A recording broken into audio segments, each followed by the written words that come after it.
Good evening, everyone, and welcome to the Willington Board of Education meeting. It is Tuesday, October 14th at 2025. Sorry. We're calling the meeting to order at 7:01 p.m. You're welcome to join us for the Pledge of Allegiance.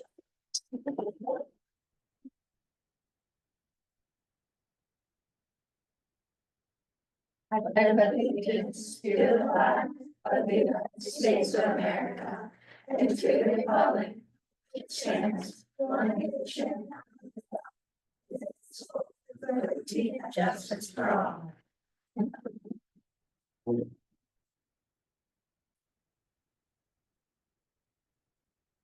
We are very excited to have a full room tonight, and mostly it is our most important citizens, it's our students. Thank you all for making time tonight to come. I'm glad to see you all.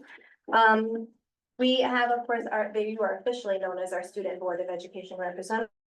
We're fancy and we're ready for your report. So which school will we begin with this evening, Hall or Center? Also first. All right, Hall Memorial, you got this. What's been going on? We've been at school for 30-ish days. They've got a lot to tell you about. I bet, yeah.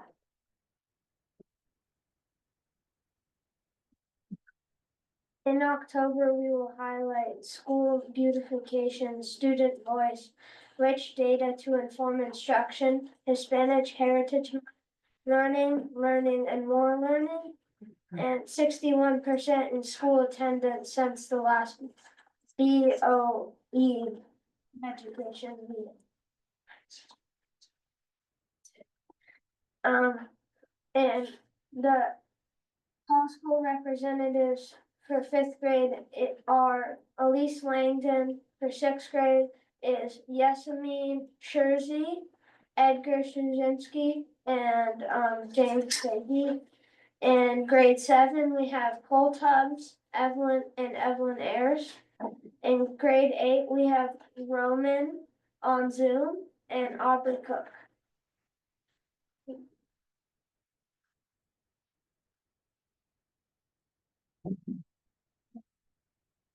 You may remember from that last month, we shared a sneak preview of what was coming from Miss Charlie's room. We are so excited to reveal the storage's function. Each student in our school contributed a feather to the pocket, so he's a truly representation of all of us. It's awesome.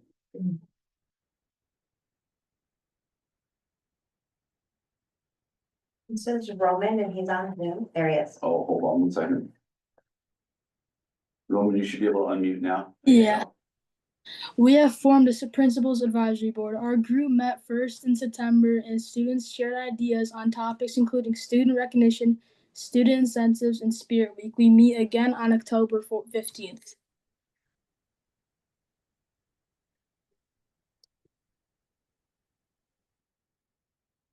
From September 15th to October 15th is Hispanic Heritage Month. Miss Jean has decorated the school with displays celebrating Hispanic history and culture. Miss Waite in the cafeteria has sampled delicious Costa Rican foods each week, including arroz con leche, a delicious sweet treat that filled the whole school with a mouth-watering smell, and gallo polo. They are highlighting books by Hispanic authors in our library, and we are planning a world language department potluck dinner for January.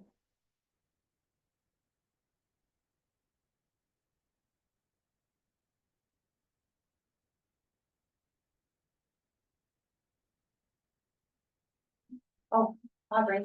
Or, yeah.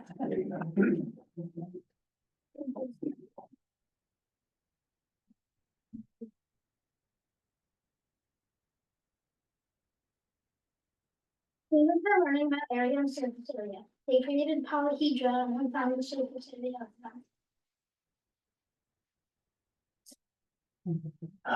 them.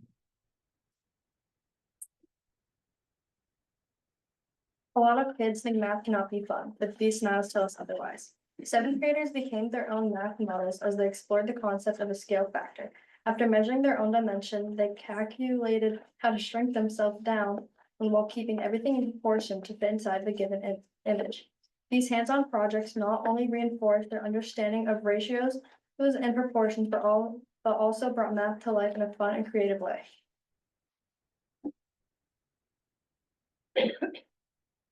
Students were working on their investigating bath bombs in a bottle lab where they collected data to answer the question, is the gas produced by bath bombs new matter? Students measured the mass of the closed system and then compared it to the mass of that open system. By analyzing this data, they were able to draw conclusions about whether new matter was created. This investigation provided a hands-on introduction to the law of conservation of mass.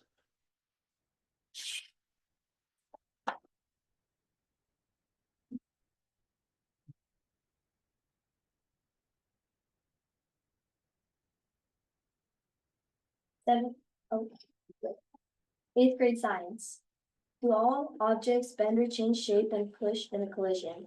To answer this particular question, students looked for evidence of deformation in various materials and observed how these materials interacted during a collision. As part of this investigation, students attached balls of clay, flexible metal rings, and rigid rubber stoppers, golf balls, and plastic CD cases to small carts and set up collisions between the various objects on a track system. This led students to the idea that they would need to do further investigations with more closely controlled variables, like varying speeds and mass, to better understand the fundamentals of how contact forces work, focusing on the principles of Newton's second and third laws of motion. This introductory investigation will also lead them into future investigations in which they will explore the properties of rigid and flexible materials.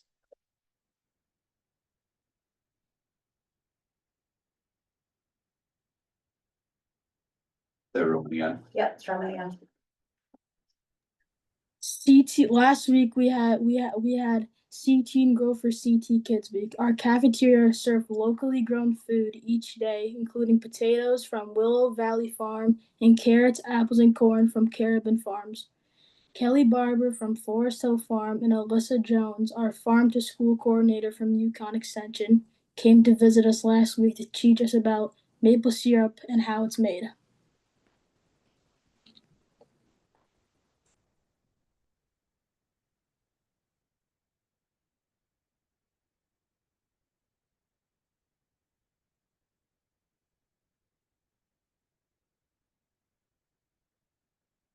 We will be dissecting cows' eyeballs in science. We are doing this to learn more about how the eye works. We will share more information about this experience next month. Was the talk of the school today. We were waiting for the eyeballs to be delivered. A lot of From Amazon. conversation. I can see. I don't know, I think, actually, a lot of conversation about cows, eyeballs. When you approve POs and there's a description, that hit my computer and I had to read it a couple times to make sure I was reading it right. Nice job, all school folks. Thank you all. Good luck with that. Nice job, All right, summer school, you are up.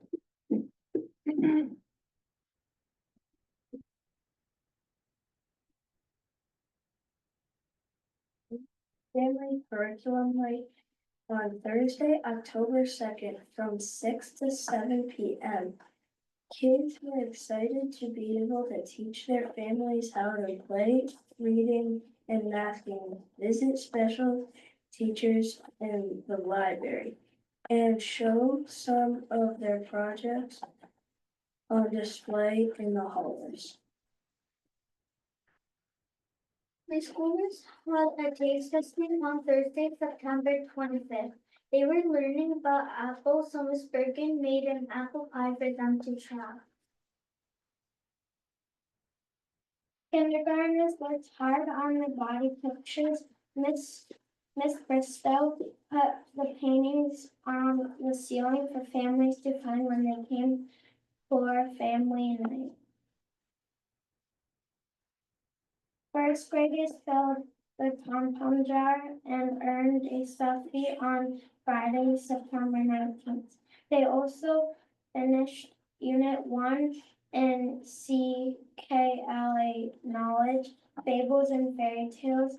They reviewed the moral of the boy who cried wolf, the goose and the golden egg, and the fox and the grapes, and played fun games outside. About the stories, each class had a turn to play the games.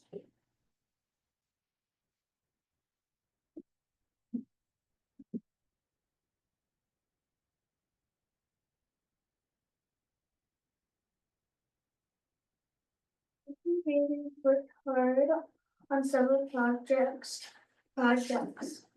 including dynamic poems about summer, their favorite fable or fairy tale from Unit 1 in CPLA, and the magical yet about things they can't do yet, but will be able to do soon.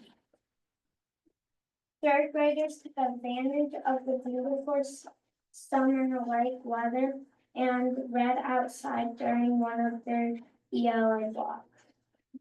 Fourth grade worked together to make friendship trees for the upper and lower hallways. Each leaf had a word on it to represent an important characteristic of a friendship, including caring, listening, kindness, loyalty, honesty, trustworthiness, truthfulness, responsibility, and so on. On Wednesday, October 7th, we had an assembly with Haley Rose from Musical Message. This rose shared important social emotional learning messages, including standing up to bullies by being an upstander and believing yourself. She sang a few songs from her album and led a dinner party at the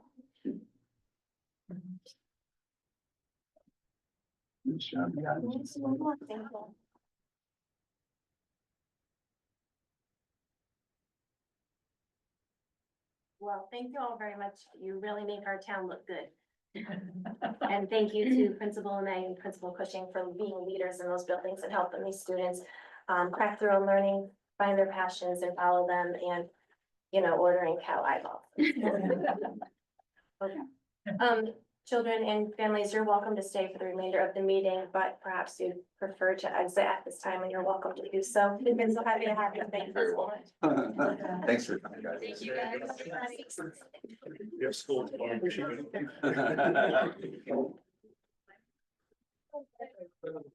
Thank you. Gosh, you know what? Oh, thank you. I appreciate it. Have a great night. I don't know if they just along that, you guys might not go that way tonight, sorry. I heard somebody creeping down those stairs, so that might have. Then their message, I'm not sure. Awesome. We have plenty of seats available now here at the evening, so if you're at home, you're welcome to come on down. Next up, we'll be hearing from our totally awesome and really fabulous PTA. What's going on? Hello. Can you guys hear me okay? You bet. Okay, awesome. I was gonna congratulate the students on doing yet another amazing job this month. It's always amazing hearing from them. So good job, students. I'm just gonna go over a few things because parents are always curious where our money goes for all of our fun fundraising. So I'm just gonna give you guys a little bit of an update of where we've spent our money, some of our money so far this year. So since the start of this school year, the Willington PTA has been hard at work supporting our schools and community, thanks to the continued generosity and support from our amazing town. So thank you guys all so much. So far, we have been able to plant flowers at HMS. We have been able to provide matching classroom t-shirts for all Center Elementary students and staff. We have hosted a community ice cream social. We have purchased brand new swings for Center Elementary. We have provided new headphones for Hall Memorial Foreign Language classes. And we have hosted a staff-wide apple bar for both CES and HMS, and that's always a fan favorite. Hall Memorial, we owe you guys a little bit, so keep us updated on whatever you guys need. So that's cookies. I know.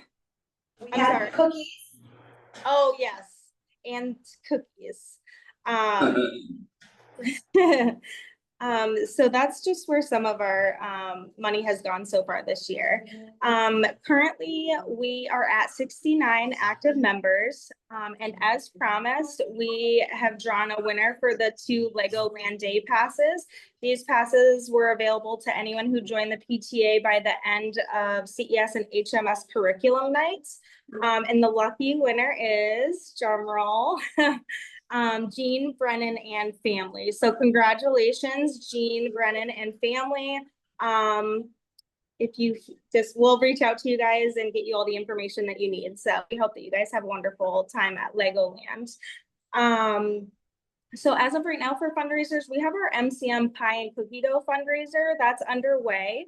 That ends Friday, October 24th.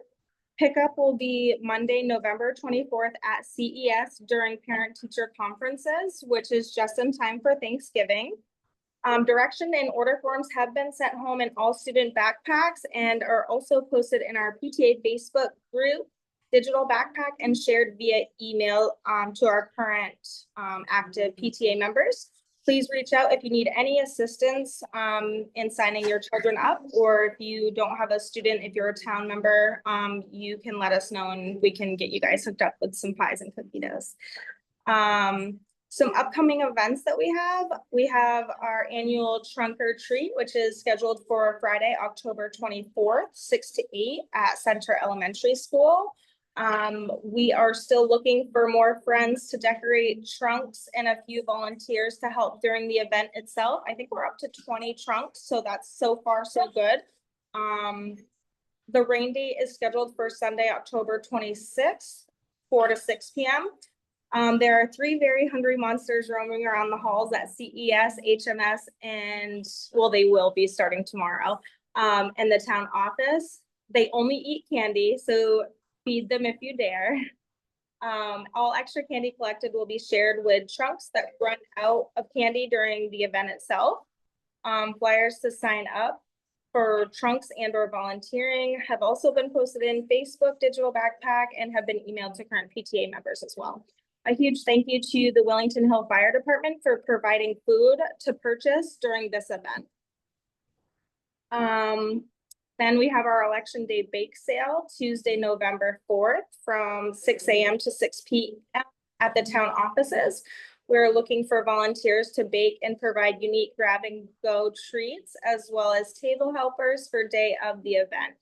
Volunteer signups will be included in this week's digital backpack, so keep an eye out for that. Our next meeting is Tuesday, December 2nd at 6:30 p.m. at the Willington Public Library in the lower conference room. At our next quarterly meeting, we will be reviewing and discussing our current PTA bylaws. We hope to see you all there. Your input truly matters. As always, please reach out with any questions or ideas at willingtonpta@gmail.com. Thank you for helping us make a difference for our students, our staff, and our community every single day. Thank you so much, Carrie. It's a very busy group, and again, I'll say our town is lucky to have so many committed parents and community members in that group, so thank you, and the teachers too.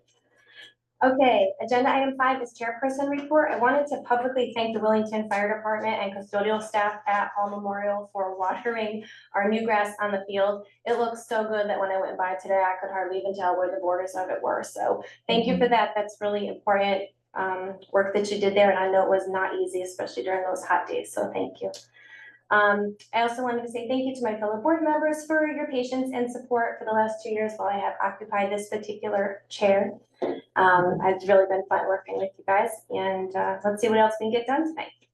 Item 6 is present to speak. So if you would like to speak, you will have 5 minutes. Please state your name and address at the beginning. You can raise your hand virtually, or if you're here in real life, you can do it that way too. All right, we'll go ahead and start in the room. Yes, ma'am. Hi, Jamie Koprek, 79 Common Road. Good evening. So this hasn't been easy. Like many parents, I would have preferred to handle everything quietly through proper channels without needing to speak publicly at meetings like this. I've tried it, I've written letters, I've asked questions, I submitted documentation, I've held out hope that if I just waited, someone in leadership would eventually do the right thing. But now it's clear that nothing is going to happen. I've waited 5 months, 151 days to be exact, and the silence has been deafening. This isn't about disagreements, it's about a child who got caught in the middle of something he didn't create and couldn't understand. To be honest, I don't even understand how this was allowed to happen. What happened last year and how it was handled, or should I say ignored, left our child with emotional scars that showed up everywhere, at home, at school, in the sports he loves, and most painfully in how he saw himself. Out of respect for his privacy, I won't share the details, but I will say this, the damage wasn't caused by one moment, it was caused by some of the adults in this room and how they chose not to respond. The missed opportunities for accountability, the false narratives that were pushed, the silence that was allowed to grow bigger than it ever should have. Most recently, I signed him up for soccer, for school, and instead of encouragement, I got confusion. Instead of clarity, I was told things about his IEP that weren't true. I was asked to waive things that didn't exist. What should have been a joyful moment, watching my son step onto the field with his peers, turned into yet another roadblock I had to break through. Another reminder that I am seen as a problem to manage instead of him being a child to support. When I pushed for answers, I was told by someone in leadership that they'd like to move on from last year. And believe me, I understand that desire more than anyone.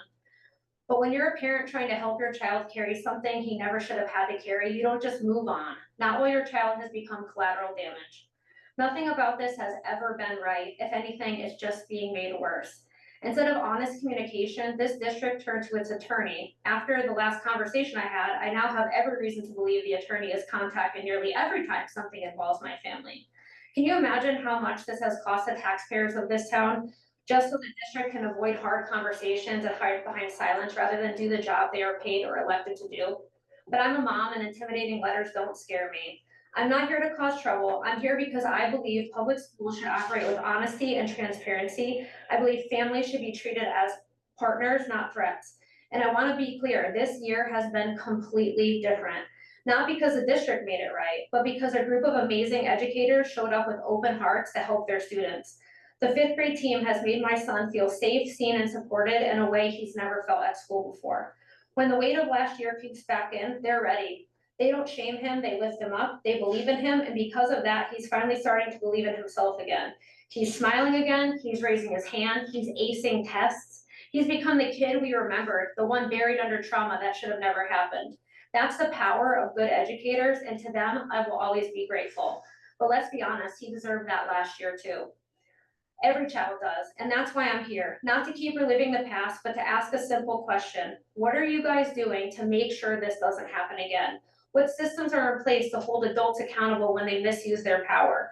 What happens when documents go missing, stories change, and referrals don't match the facts? What happens when parents bring evidence and the district's response is to call a lawyer instead of helping? Because that doesn't build trust, it breaks it. I've never asked for special treatment, I've just asked for basic decency, for leadership that listens, for accountability that's real, and for a board that stands up for children when it matters the most. That's not politics, that's humanity. And if the people calling the shots don't have space for that, then it's not the families that needs to change, it's the leadership. Thank you. Thanks. Next, I saw Mr. Tella, just give us one. Hi, Nick Tella, Myrtle Road, Willington. I have some comments here. So I've always had concerns with that Phil Stevens may want to limit or hide FOIA requests from parents, and his tone and approach in the past interactions have often reflected or a reluctance to share information openly. That concern now feels validated with the recent $900 charge issued in response to my Freedom of Information request. Under Connecticut General Statutes 1 TAC 212, such a fee is only warranted if an outside professional service is required to retrieve or reproduce electronic records. My request simply asks for correspondence related to FOIA submissions within the past 6 months, records that should be readily available through the district's normal email system, not in a long-term archive system or external storage. After speaking with the staff at the State FOIA Commission, I was told that these kinds of charges are rarely appropriate and almost never applied unless a third-party vendor has to be hired. That raises serious concerns that the $900 charge may be may be being used as a deterrent to discourage residents from filing FOIA requests, which would go against both the letter and the spirit of Connecticut's open government laws. I believe the board should review the practice to ensure the FOIA fees reflect actual costs, and ensure that no financial barriers are being imposed on public access to information. I truly do believe that Phil is trying to do this to stop parents getting information. Thank you. Ms. Rainville? Hello, Carrie Rainville, Potter School Road. I just wanted to speak tonight as both a parent and a staff member in this district. For years, many families have raised concern about large class sizes and the lack of additional support. Those requests often went unanswered. Now with the current 4th grade, the very same concerns are being voiced, and almost immediately a certified teacher position has been created exclusively for them. Let me be clear, I fully support smaller class sizes and increased support for both students and teachers. The benefits are undeniable. However, the way this decision was made raises serious question about equity. Why only the 4th grade? 4th graders are among our most self-sufficient students. They can manage lunch, recess, and specials independently, meaning this certified teacher will inevitably experience significant downtime each day, regardless of how the schedule is structured. Meanwhile, our kindergarten teachers each have 17 and 18 5-year-olds, the most that they have ever had while teaching at this school. These children are entering school for the very first time, many still learning basic independence skills. This is where the greatest need for additional support truly lies, and it has yet to be overlooked. If we're genuinely committed to equity, the question cannot be which parents are the loudest. It must be where is the need the greatest. In my opinion, this position should be restructured as a building-wide support role rather than being tied solely to 4th grade. A rotating long-term substitute could provide meaningful assistance across all grade levels, especially for our youngest learners who are still adjusting to the routines and expectations of school. It is also important to note that the 4th grade teachers themselves were not consulted before this position was posted, nor were any other staff members. They did not request this support, nor do they feel it is necessary. Decisions of this magnitude deserve staff input, not just the influence of a few parents. And let's not forget, we are already over budget for the Board of Education. How do we justify adding a high-paid position for grade levels that arguably need it the least? What kind of precedent does this set when other parents begin demanding the same for their children's grade? I stand here tonight not just as a parent, but as a staff member who cares deeply about this entire school community, someone who needs to stand up and advocate for all students, not just some of them. Every child in every grade deserves the support they need to be successful. That is what true equity looks like. Thank you. Thank you. Mr. McCoo?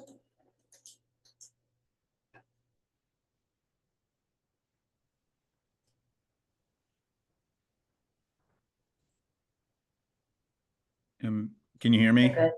Yep, thank you. Okay. Is my camera working? I've lost my screen. We got you 100%, my friend. Thank you. Mike McCoo, Clover Springs. First, before I make this comment, I want to say that I do not know the details of Ms. Kopreck's concerns or of Mr. Teller's FOIA request. So nothing I'm going to say is passing judgment on those specific situations. I just want to speak from some experience, having been on the Board of Finance and having been a selectman for a short time and having been involved in similar situations. And I have faith in this board. I have faith in Mr. Stevens. In both of the situations mentioned, I cannot possibly imagine a situation where in either of these cases, or whatever you want to call it, that were brought up, either the concerns brought up where the people that we have on this board and the people that we have in our schools, including Mr. Stevens, wouldn't be trying to do the right things. I have had kids through the school systems with special needs. I've had kids through the school system with 504s and IEPs. I have worked on many FOIA requests with the town, including other FOIA requests from Mr. Tella. In every one of those situations, every person involved has been forthcoming, professional, and trying to make that successful. And because I have specific experience with Mr. Tella's previous FOIA request that I did work on, I know that every person involved worked hard to follow the FOIA Commission's rules and participate in all the right ways for for everything that I know of. So I guess I just want to express I have faith these things will get worked out properly and in the best interest. Thank you. Thank you.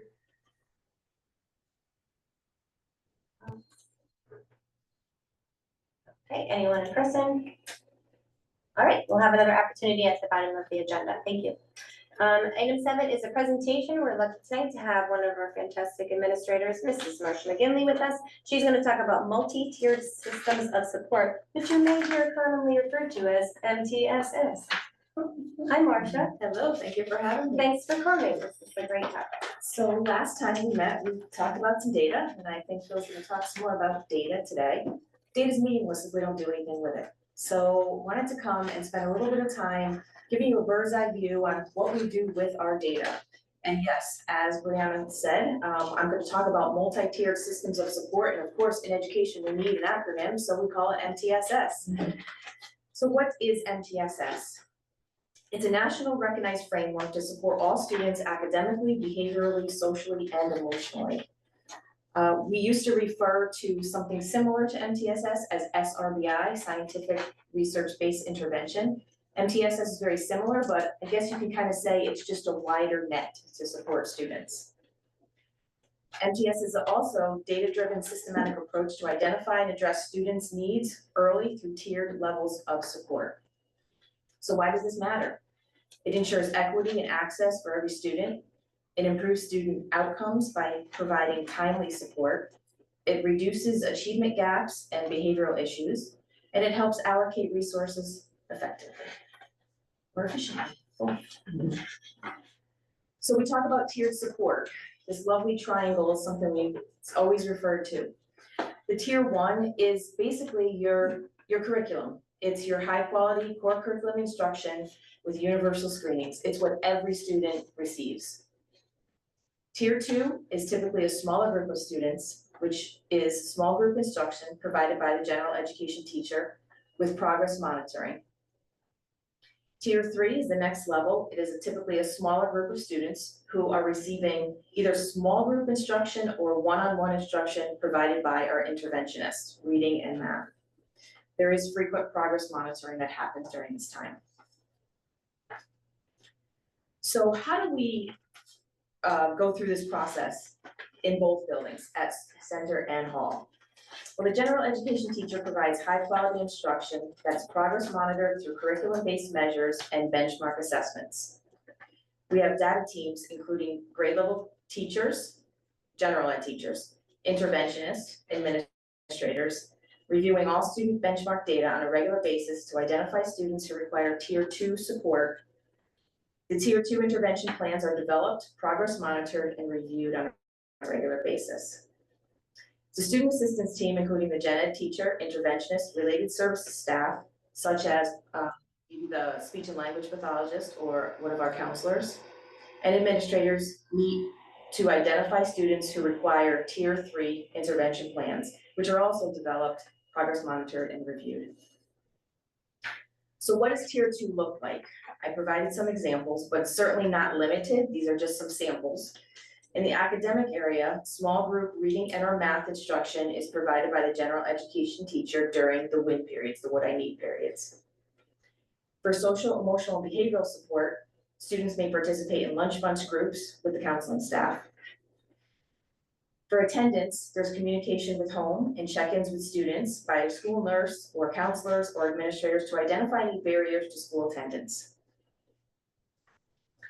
If we move down that triangle to tier 3 interventions, again, here's some examples, but not limited to. In the academic area, we have individual or small group instruction with the reading and or math interventionist. In the social, emotional, behavioral area, we provide individual counseling sessions or behavior support plans. In attendance, we make referrals to the attendance committee to develop student-specific intervention plans. We could also support students who may require some related services such as speech and language with targeted sessions. So it would be time limited sessions for us to get a better sense of where they're at with their speech and language. We then look at students making progress. Student progress is monitored and reviewed approximately every 6 weeks by the data teams, student assistance team, or attendance committee. If a student has made progress and has reached the target goal that's been set, the student will be exited from services. If a student has made progress but has not reached the target goal, services will be extended. If a student is not making progress, the student will move to the next level of tiered instruction. So if they're receiving tier 2 instruction and we set 6 weeks to work on that targeted goal, they're not making progress, then we would move them to tier 3 services. A referral to special education is made if a student has received tier 3 services and is not making progress.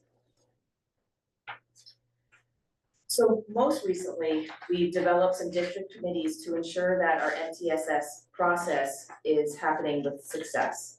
So the district MTSS committees are actively meeting to ensure fidelity, consistency, and sustainability across both schools through alignment of practices and monitoring the effectiveness of each tiered intervention level. So we have several committees. One is called Systems, which looks at the overall system and how it's working. We're actually working on updating our MTSS handbook. It used to be the SRBI handbook. Now we're moving that to MTSS. We have a data committee, which is reviewing overall data, looking at DIPLs, looking at Acadians, making sure that we are capturing what we want to capture with our data. We have the instruction, which is working on our tier 1, tier 2 instruction. We have the special education and tier 3 committee, which is working on just that. And we also have the scheduling committee. Last year, the scheduling committee worked on updating, enhancing the center schedule. We also aligned, used to be called Learning Lab in center, was called WIN at Hall. We decided to align that so it kind of makes sense to everybody across the district. We're now calling that WIN instead of Learning Lab in both buildings. So that's a quick bird's eye overview of our MTSS system and process. I'm happy to answer any questions.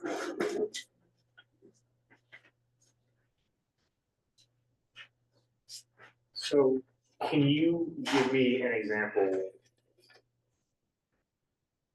of taking the data that you receive and the action that then comes from it? Just obviously nothing specific, but just for example, this is what we're seeing, and then in turn we take that, analyze it, and then this is what we do. Because a lot of this is broad, and that's fine.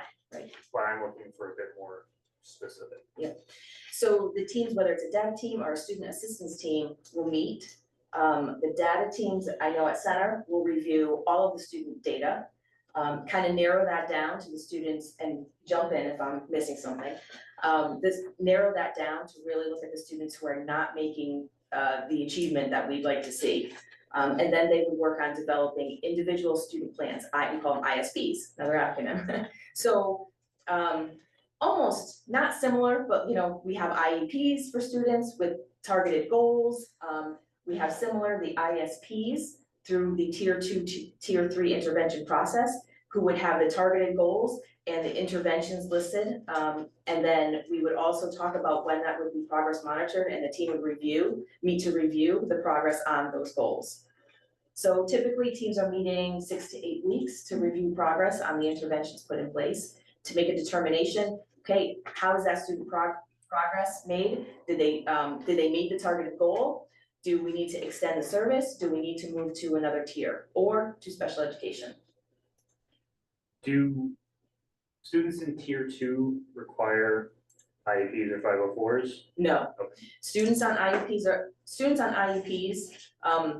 they are not included in the MTSS process because they have an IEP. They have the interventions in place. Okay. This is also really a requirement for when you move through the tiers, you get to special education. One piece that the PBT, the planning and placement team, needs to look at is how they did in that intervention, how long was it done with fidelity, how long have they done that? We need to take a look at that also before we can really identify a student with a learning disability. So that's one piece of the puzzle when you're in that process. Do we keep track of how many people, how many kids we have in tier? I mean, I'm assuming it fluctuates given the fact that students are probably moving through tiers, but. Yeah, it does fluctuate, but we keep track of those students in all the tiers, yeah.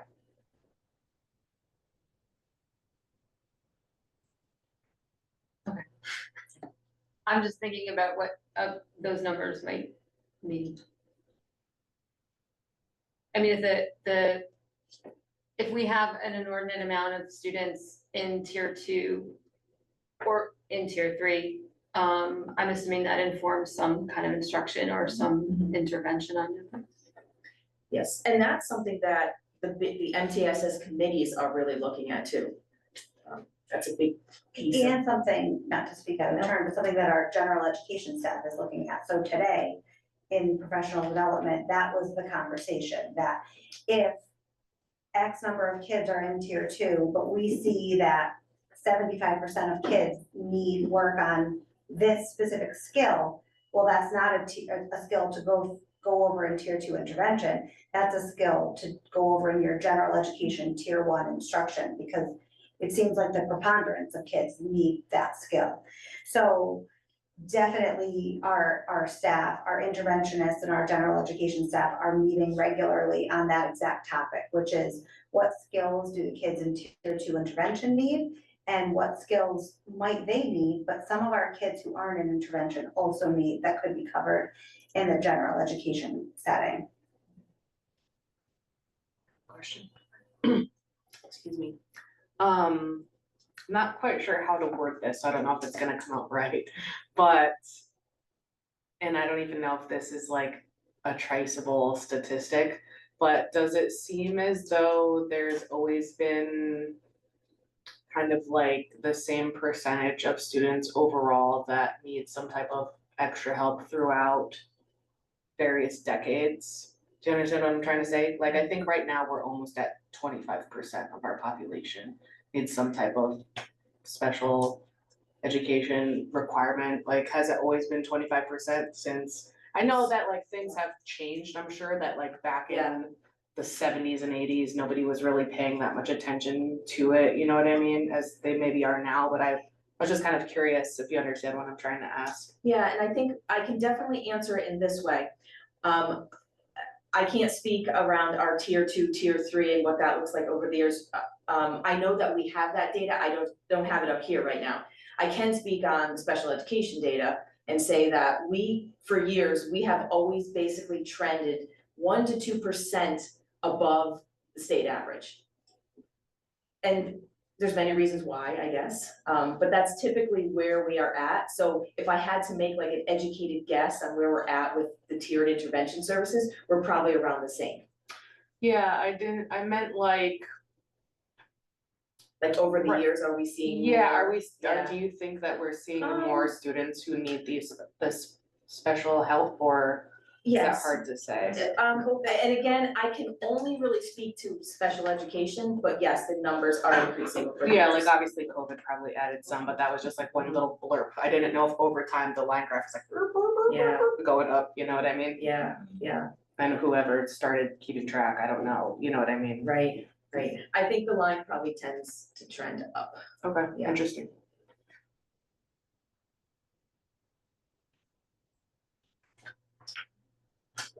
One thing I want to add, we've spent some budget dollars on programs for intervention.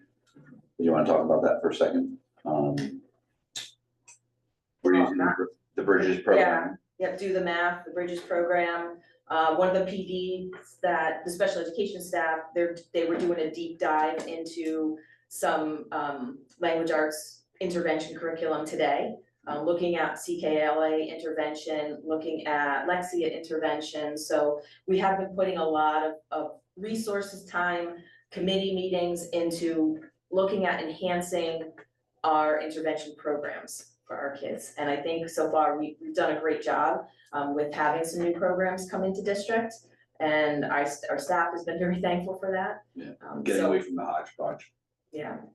And really making sure that our intervention programs align with our curriculum. And so we have one math interventionist for the district.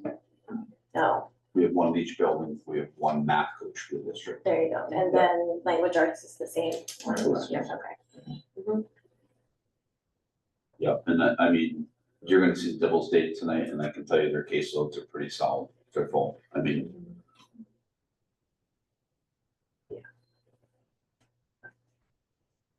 Any other questions? Awesome. Thank you for taking the time to do that. I think it helps people to know that we're supporting children at every level, all the time. Keep going. Thank you.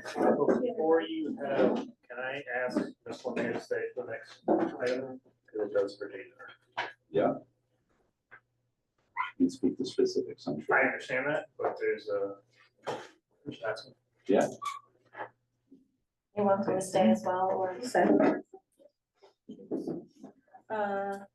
We are on agenda item 8, communications from Ms. Mello. yeah, I know. Okay. So, first I can ask Phil, you advised you were meeting on Friday, was there any progress in that meeting? That parent canceled the meeting, their child was sick, and they were supposed to be rescheduled. Gotcha, okay. So I have concerns, but through our rules, I can't request an executive session for a personnel matter without the person concerning the personnel matter having the option to discuss in public. So that's why I asked Ms. Lemay to stay. So my question is my questions to you, would you prefer them to be private, or would you rather have them in public? You want to discuss the communication? Yes, I want to discuss the situation surrounding the communication. It seems to me that the person who sent the communication ought to be in attendance as well, so they can speak for themselves. They can, I'm not saying they can't, but we have a story here. I'm simply looking for the other story. I wouldn't feel comfortable doing it without, her present digital, one voice, so. I'm neutral. She also does not have the ability to give you details of a student incident. Correct, but I'm not looking for details. So what happened was the Board of Education members received an email from a parent. We had the opportunity to review it and respond. Usually in our agenda, we just mention who has sent the communication, so we can acknowledge that it was received and make sure everyone got it. And I think that parent has written some words, which is appreciated, and that's what we encourage our families to do. But I would not, definitely not in public, want to speak about it without her present. That's the parent's confidentiality, right, really.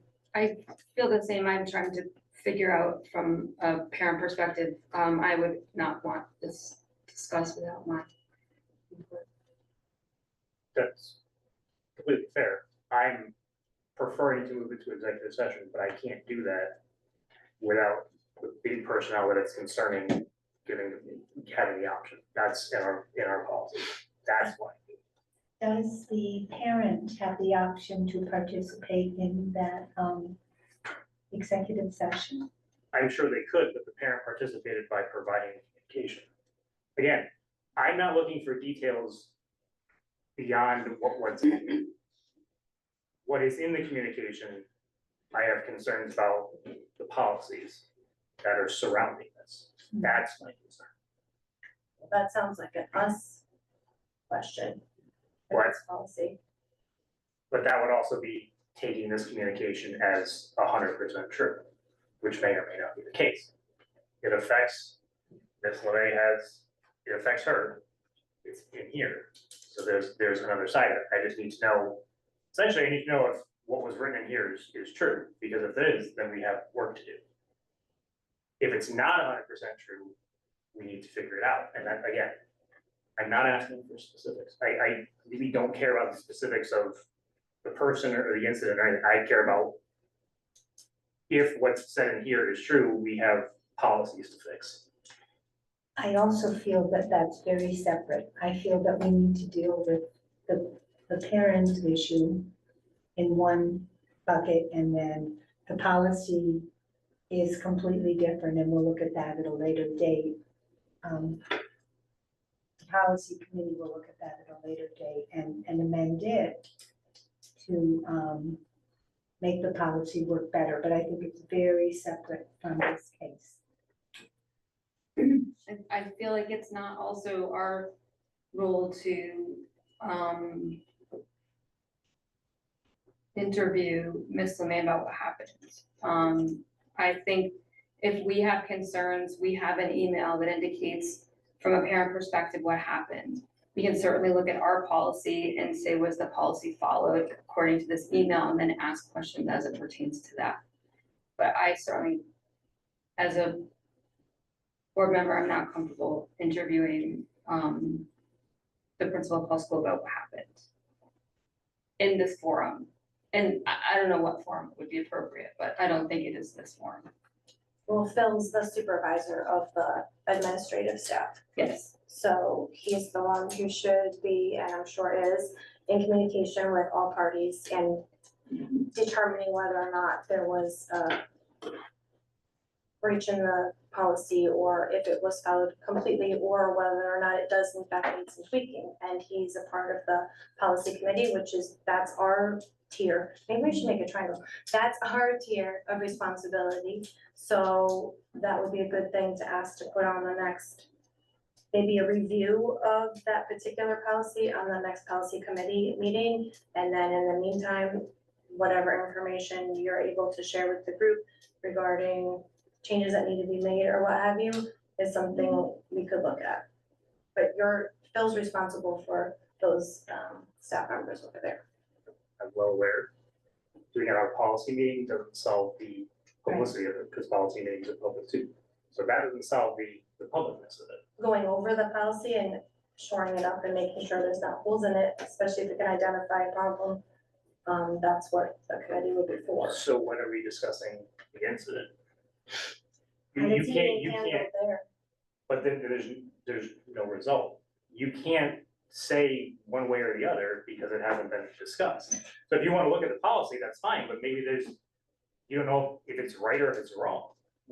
There needs to be more detail surrounding this. So like I'm saying, you have one side of this story. I'm not looking to judge on one side of the story. That's all I'm saying.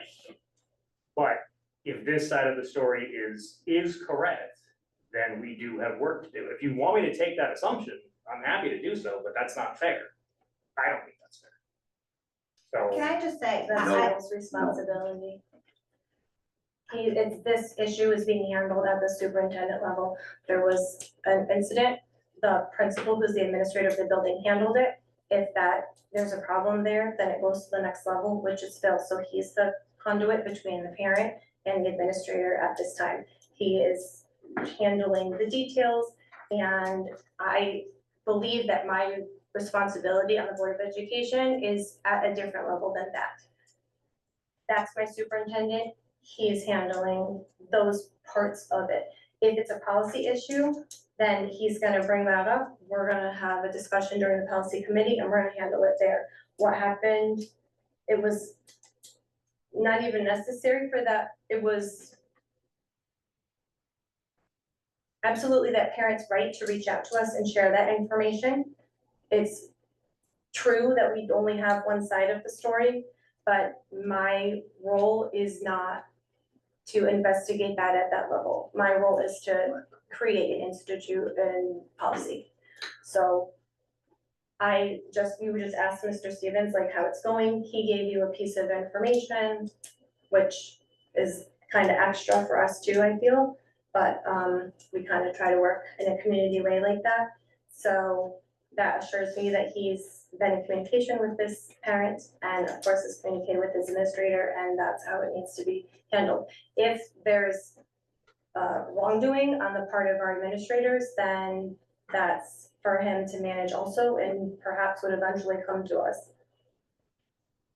Why is his response to me about the update that was to be provided on Friday's meeting extra?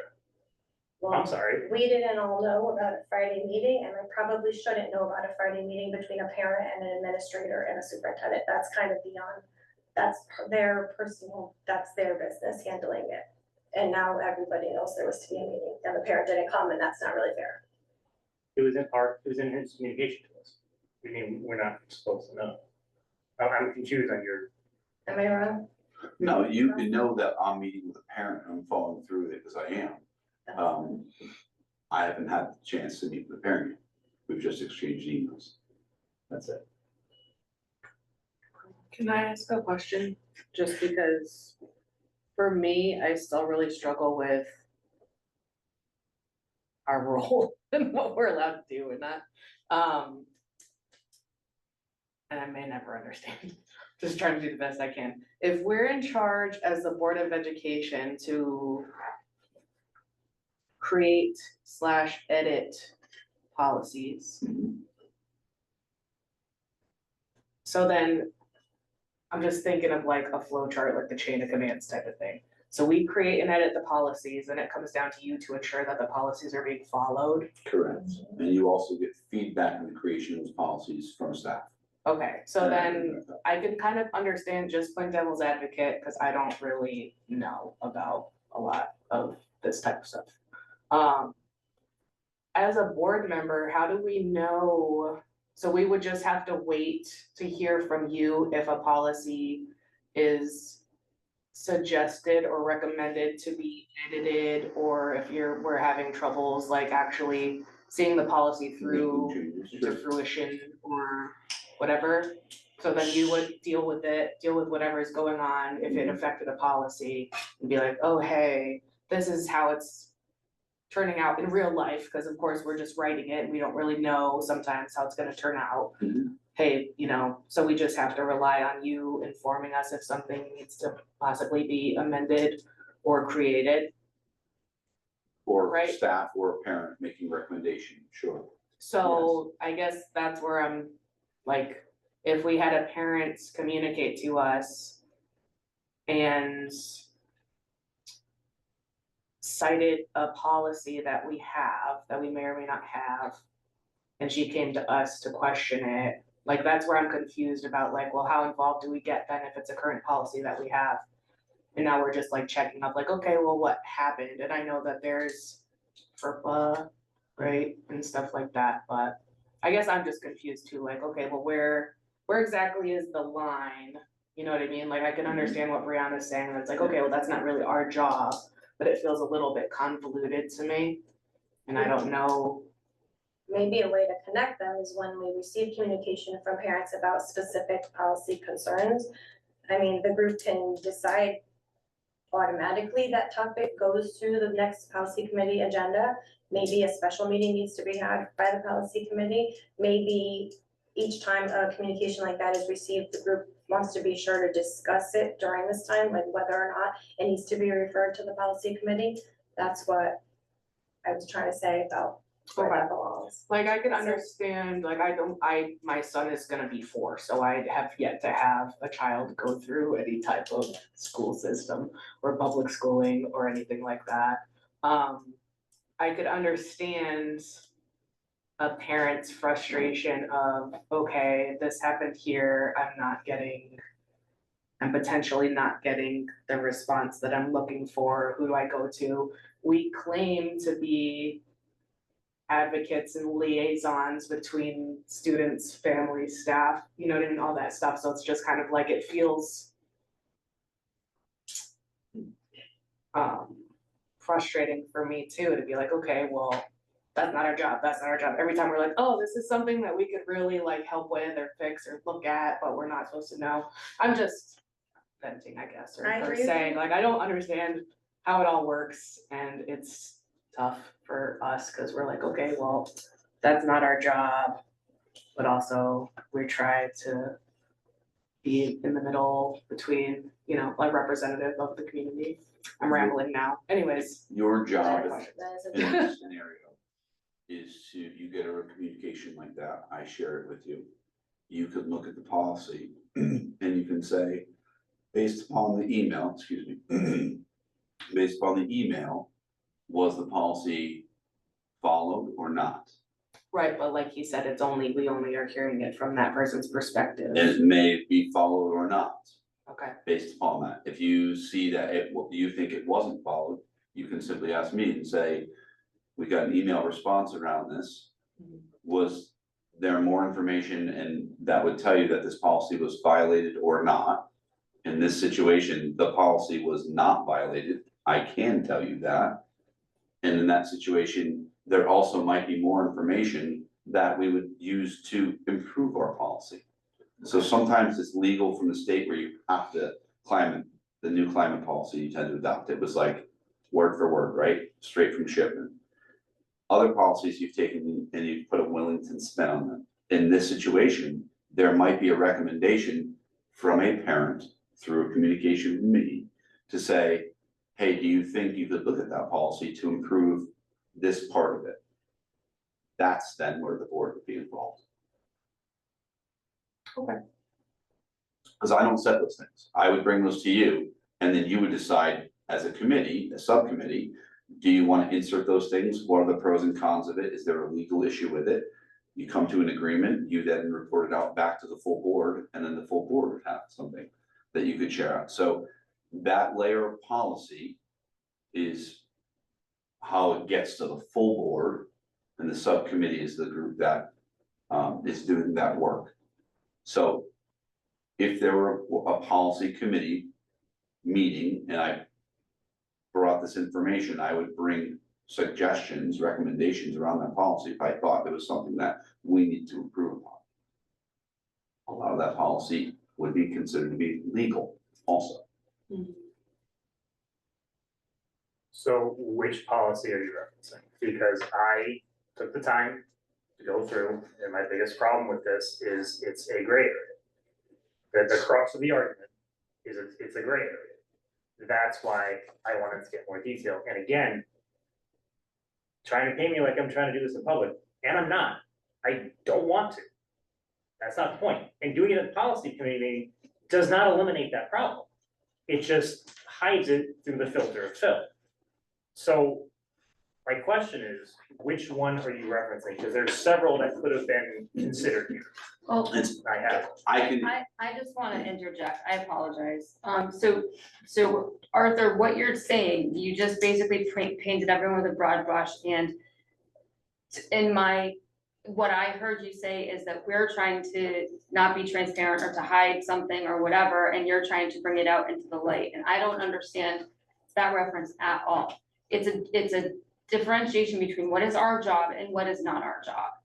Our job is it's just been said 5 times, policy, we discuss it, we implement it, Phil carries it out, the administrators carry it out. That is our job. Having this discussion about nuts and bolts, incidents, I understand we have the email, but we have the email, we can then compare the policy to it. Phil said, if we feel a policy is violated based on the email that we have a conversation with him, we have further questions about it. That's the path. I don't understand anything else that's happening.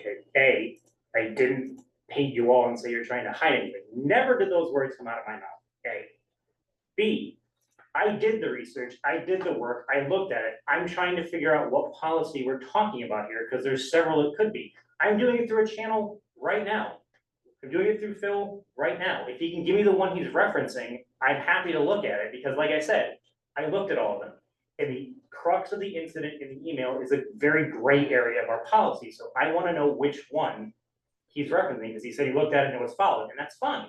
I just wanna know which one. I don't know why that's that's a bridge too far all of a sudden. I really don't. If you can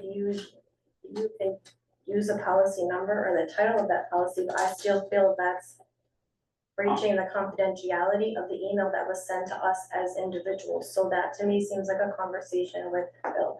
Just because that parent, we're responsible for the confidentiality that parent held within us. And so the such as same with her child. And so now, even talking about what policy it is, that makes me uncomfortable because I don't wanna, we've already spoken this parent's name. That's not, totally not our place to shed any light upon her personal circumstance. And I know it's really frustrating, like Sam was saying, to ask what is our role in this position? And it is frequently conflicting with personal feelings and personal beliefs about what should happen, personal desires to do certain things, but we must ask ourselves, what is our role? What is our job? What are we supposed to do here? And again, I'm gonna say, it is frustrating. I've heard frustration in everyone's voice on this board over the years. It's frustrating to be held to just that spot sometimes, often. So what our public sees and what they hear isn't always the whole picture of us as people, as neighbors, as friends. There's, who's to say which one of us goes home and does a ton of research or stays up at night worrying about the child that we just heard about, the situation we just discussed. It's just a matter of accepting and understanding our role and our position. So I'm protective of this parent and the student. I get that, but here's what I'm just gonna, I can provide some clarities for you. I'll, as to my chagrin, I'll let it go, but let me just ask you a question. Sure. The next policy meeting that comes across, when Phil has a suggestion to improve policy, blah, blah, blah, how is that connection not gonna be able to be made there versus now? I mean, honestly, what's the difference? If anybody goes to the next policy meeting and says, oh, they're improving this policy, it must have something to do with this. Well, in It's the the past, same we reached connection. out to the parent and invited them to the meeting with specifics about the date and the time so that they could at least be in attendance. That gave an opportunity for that parent to know the topic was being discussed and to send further email or communication prior to that to us. But what you're saying is Phil's just gonna go back with a suggestion for the policy, which is true. What he said May or was, may not, if there's things that we need to improve upon, you're saying there's gray area, which I totally trust and believe because you'll dive deep into those things, which is a wonderful thing about you, Arthur. But if you're saying there's gray, he's saying there was something here that was really kind of, it was, the policy was followed, there's some stuff we need to do to shore it up, then by all means, put it on the next committee agenda. I can People clear this making the gray up. connection between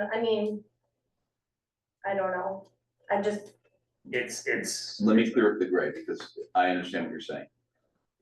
I'm not gonna tell you what policy it is, you know what policy we're talking about, but the particular policy is not in your manual. I had to ask about that because I think it's a policy that we had. I had to ask Brenda about it. It is a policy that was approved many, many, many years ago. I don't know why it's not on the website. I don't know why it's not in your binders, but it's coming. My job now is to review that policy because it's a legal policy, meaning like I want the attorney to look at it to make sure it's there. But the policy that is there was followed. It's not gray. The sub policies that you're looking at are part of something else. I know what you're looking at. There is actually a policy for this, and there should be one. It's already been approved many years ago by a board. I just can't speak to it. Brenda couldn't speak to why it wasn't done. This predates multiple superintendents, to be honest with you. so our policy committee is regularly reviewing policies that we've had in some order or fashion, usually in order of immediate need. That is Correct. something we would have gotten to at some point. But when you just said that policy is not anywhere, that can leave people to wonder, well, what other rules and policies do we have that aren't available to people? Which is So what do we do about that? why we're reviewing what's there. I mean, she has a container. It just was never put on the website. It was approved, but that particular policy was not put on the website. And there are others. We've not found others, no. So that needs to get publicized. Agreed. as is, I would say, prior to it being adjusted by the policy committee.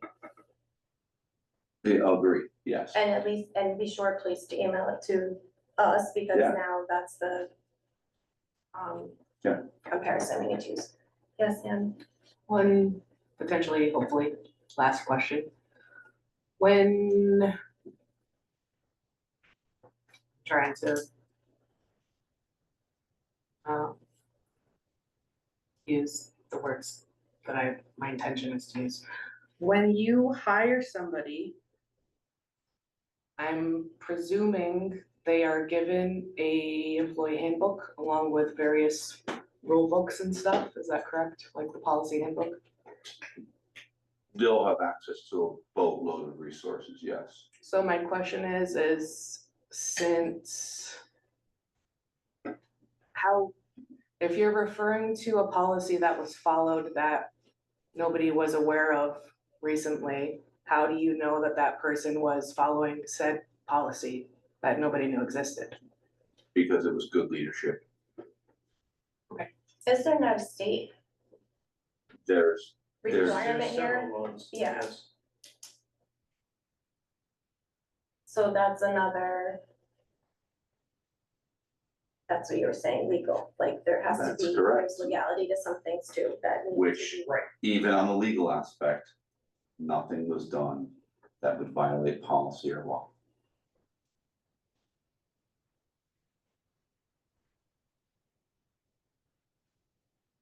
Okay. But just take a step back and absorb what Phil said, that, and I'm not saying you're wrong, I'm not saying this isn't 100% the case, but look at it from somebody watching who is just kind of tuning into what's going on, and Phil is basically saying the policy was followed, you just don't have it. You can go back to board. No, again, I'm not saying you're wrong, I'm not saying you're wrong at all, I'm just No, no. talking about the optics of it.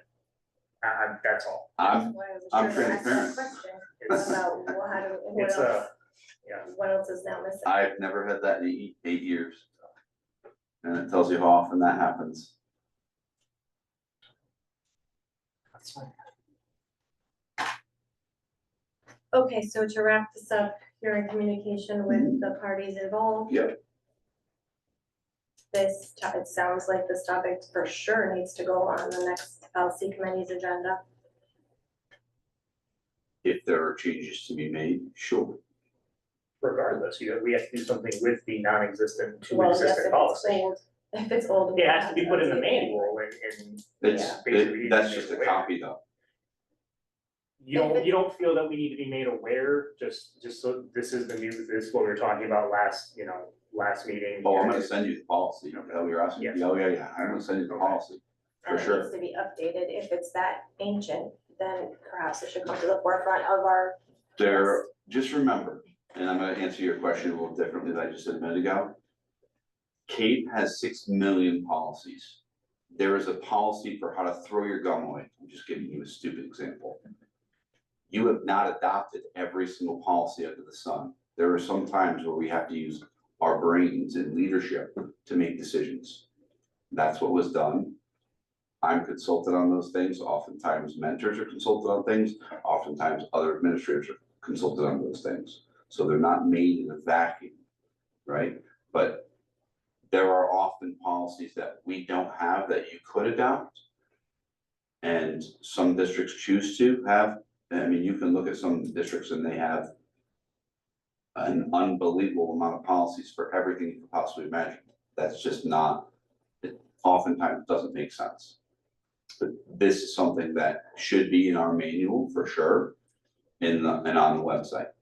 Okay, yeah, I'm not on the policy subcommittee, I'm Yeah. on different subcommittees, so forgive my naivety, Yeah. however you say that, can't say it right now. So are you saying that CABE creates kind of like an umbrella of a zillion policies and we only integrate certain ones that have been applicable to our district, but they still all supersede any potential thing that could ever happen? Whatever the board has approved over the years. Our board. Correct. Okay. Those are your policies. It's like, here's the layers, so it goes state law or federal, state law, Willington Board of Education policy. Willington Board of Education policy is different than Mansfield Public Schools, Right, okay? You have your own set, different than Region 19. okay, There might be alignment in some legal policies where someone just puts a rubber stamp on it because it is so legal. From Board of Education policy comes down to our handbooks. And that is basically where, and then you could say classroom level, depending on, you know, but they have to be in line with all the other things. So it's kind of the approach of, or the hierarchy of policy. okay, so somewhere in the history of the Willington Board of Education, we accepted and adapted that policy that you're Correct. referring to. Mhm. And it has slipped into the It's ethers. just not online. I don't know if it was a transition when they did the website. I can't speak to that. Okay, But that's why we're going back through to see if there's other policies. I also take the model policies from Shipman and I so you were talking about priority, Brianna. This is what I match up. Because if they have a recommendation for a model policy, typically it's because there's something legal in there that you want to make sure you have. And so that's where I'm putting things side by side. I don't take all the Cape policies, and there's a lot of people that don't, because some of them are, 50 pages, and it's, you know. okay.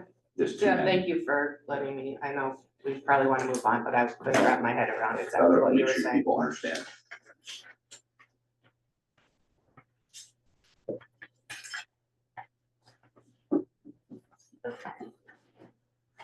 So, on the same communications note, I'm just gonna say, so I have been, Mr. Tella spoke about this tonight, I have had more FOI requests in the last 18 months than I have in my entire career.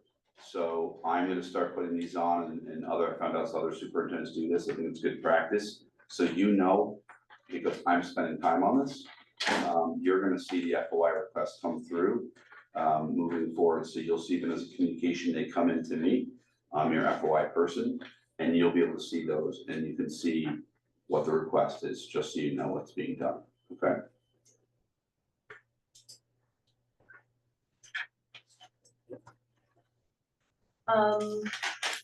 All right, agenda item 9 is the superintendent's report. We're gonna start off by talking about enrollment, and then we're gonna talk about that again a little bit later as far as our future is concerned. All right. So as of today, Center School has 212 students. It is up 4 from last month. Hall has 163.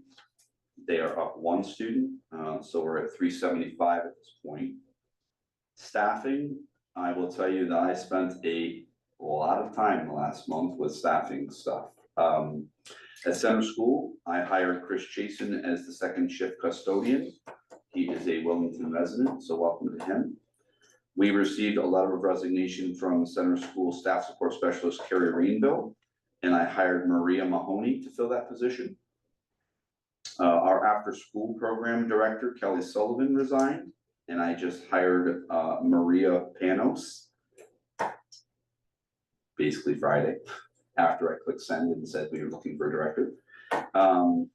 We received a letter of resignation from paraeducator Dean Miller, who had just come back, and I hired Katie Clausen today.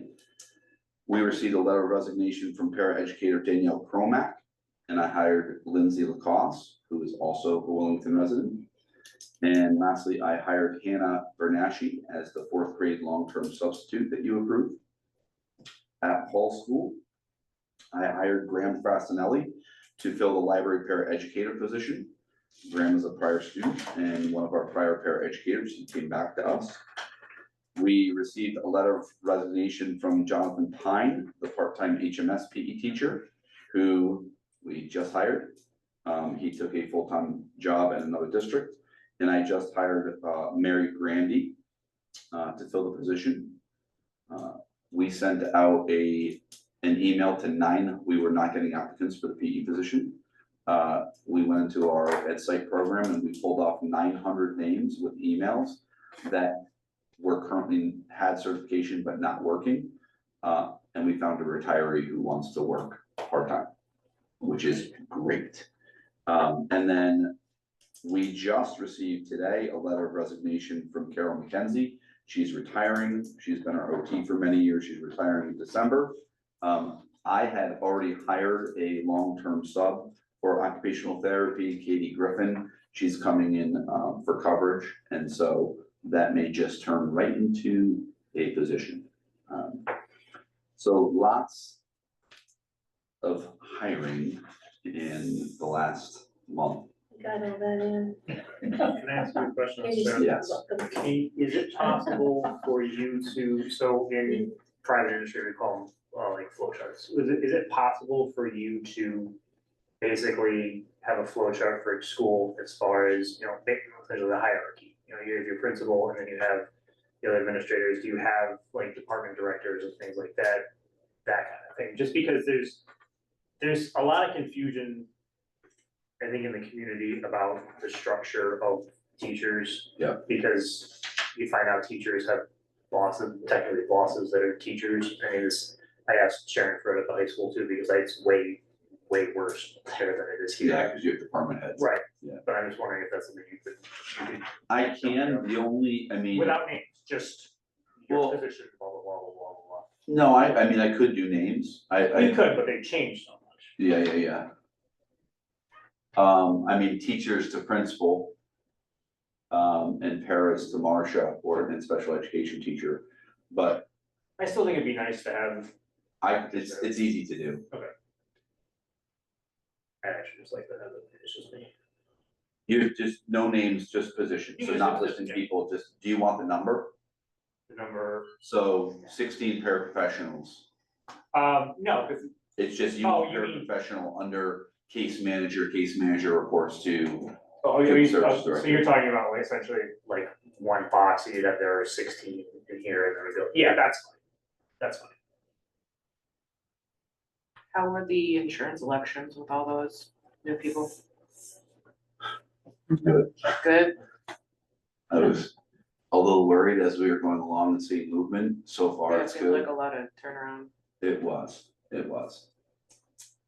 And honestly, I would say not big surprises, but especially with part-time people looking for a full-time job, I didn't expect to lose the PE teacher that fast.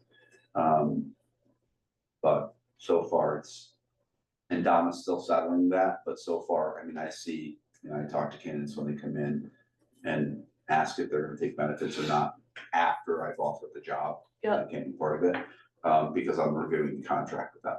Yeah. But so far, it looks positive, which is good for our budget. Good question.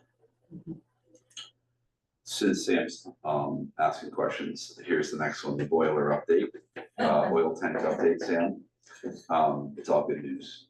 Yeah, amen to that. Our oil tank and boiler issue is behind us.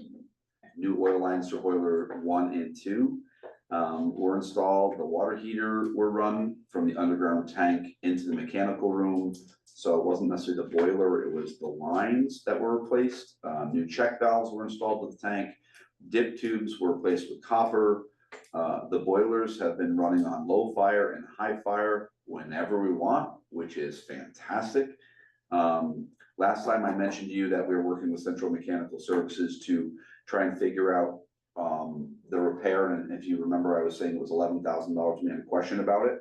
We were gonna do some testing, and if the testing came back that we need to do part B, why would we not just go to part B? And we went to part B, which was the replacement, and it cost us $6,600 instead of $11,000. So kudos to our maintenance guy, Steve, for identifying that as a potential cost savings. It worked. Huge thank you to them. This has been a headache with multiple professionals in, multiple very, very expensive solutions. Thanks for your professional guidance, and it is feels good to have that behind us, let me tell you that much. So that dollar amount again is not in your budget. And so at some point, when there's a town meeting, I do think you should ask for that money back. We have time to see where the budget's gonna fall. If we can eat it within the budget, you could. But if it's gonna be super tight, $6,600 is into your back of your budget is not a bad thing. All right. The after-school program, I I mentioned that the director resigned, so I sat in on the kickoff meeting with the state today. We received a grant, $55,000 year one and $55,000 year two. Last time we had 90,000. It's less, but it's doable.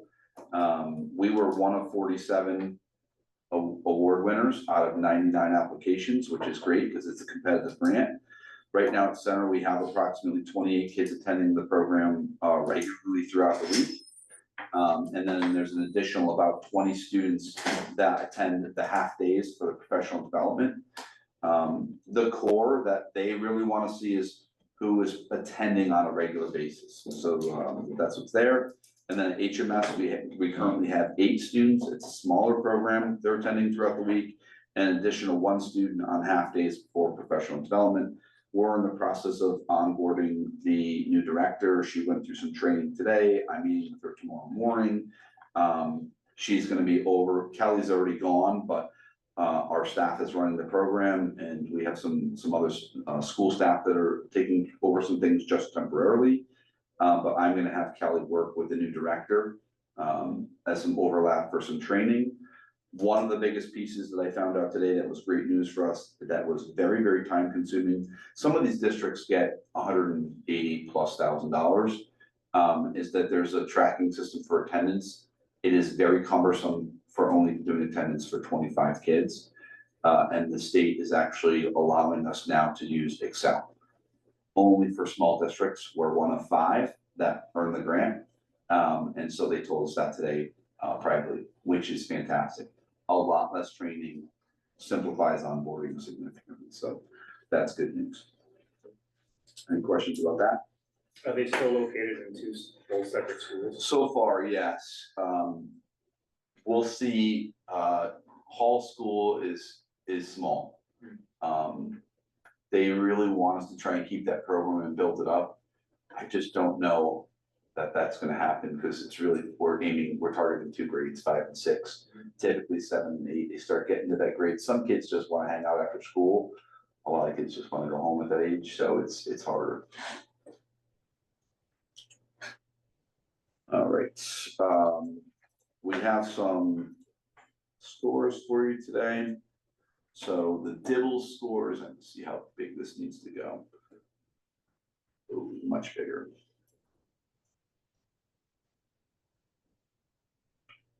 Okay, so this is one of your items that you're looking at. Again, pink is under grade level, yellow is approaching grade level, and green is at or above grade level. You can see the incoming kindergarten where they're at, 15 below, 10 approaching, and 8 at or above. And the idea here is that you look throughout, and we were talking about intervention tonight. So if you were to look at the current 3rd grade and you said, these are the groups of kids, and again, one piece of data, right? Maybe they just missed this day. And this is a composite score. So there's multiple areas that they're being tested on as part of DIBELS. They may have one area of weakness that we are going to target. They may have multiple. But you look at those 7 students in 3rd grade and 9 students in 3rd grade, those are kids that we're gonna look at and go, okay, are they in intervention? Are they already identified for special education? Who are they? We have that information. So that would be, when we start talking about MTSS, this is a piece of the data that we look at. When you look at the this 5th through 8th, they do DIBELS maze, and this same thing applies. Sorry, my bar way here. So what we like to see is 7th grade, right? That's what we want to see. 6th grade, we want to know what's going on and make sure we know those 11 students are getting support. If they didn't just tank it, if there's multiple pieces of data. So that's, again, just a piece of data that we're looking at. And if you remember this from last year, the idea is that that pink number shrinks throughout the year, the yellow number shrinks throughout the year. So you're going from pink to yellow, and then you're hoping that more and more kids are falling into that green area. Questions about this piece? So they'll be tested 3 times. Correct. So Phil, would you say that the reds and the yellows are receiving the intervention? Typically, yes, the only group that I would say is the outlier in that is kindergarten, because it's so new. Right, there's the first time they've walked into the door. For some of those students, it could be the first assessment they've ever had. It just gives the teacher a good heads up right away, like, ooh, I wanna pay attention here and see how they're growing. The second piece of data that you have today is the attendance data. And this is new for you. And so what we did, we created 2 grids, one for each school and by month, and then how many students were targeted to school in that month, how many early dismissals, and how many absences. And then how many students have more than 5 absences. We start looking at that numbers as the, oh no, eventually it'll be how many students have more than 10 absences. I just saw Brianna raise an eye, and I'm assuming she's looking at the 137 early dismissals in center school. I was curious about that as well. We have the data down to minute, so we can see that there are, in that number, there were 56 early dismissals in August and September that were 3 o'clock and later.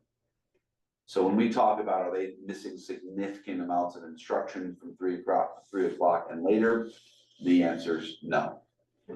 So I feel a little bit better about that. We also are able to see, there's a lot of dentist appointments, there's a lot of, doctor's appointments. There are some, we're going to the big E comments in there, or vacations, but again, it's a good picture for you to track.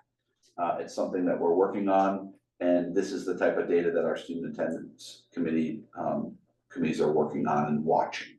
They know who these kids are. Is it frequent flyers? Typically, yes. Well, yeah, my question was gonna be, what's like the grace period with the tardy or the early? There's no grace period. You missed by that minute and you're considered to be late. Yeah. So again, tardy could be 2 minutes. Where they start, they can look at that data. Sam's tardy by 25 minutes every day, missing the first part of her math block. We're watching that, and that's where our plan's going into place. Yeah, for what does I know it's gonna differ between the schools, but all school, obviously you have homeroom or like for a little while first. It's short. Yeah, how long is that? So they're basically, we walk in from the sidewalk at 7:40, and that's really like the window from 7:15 to 7:40 is all arrival time. They come off of buses, I think around 7:30. There's an early drop off starting at 7:15, it's 15 minutes. But anytime after 7:40, unless a bus is late, something like that, that's typically where we're starting to mark that. And as I'm walking out of that building, typically classes are starting to transition into whatever spaces, What time Sure, does it like also first depends on the period day. start? I don't know that off the top of my head. Okay. And then for It could be 7:45. center school, they do, I'd imagine like, morning announcements or whatever for a Yeah. couple minutes. Yeah, And then morning. like I guess my question is like, I appreciate that this is easy data to pull off of the system, but like, it doesn't seem, seems, I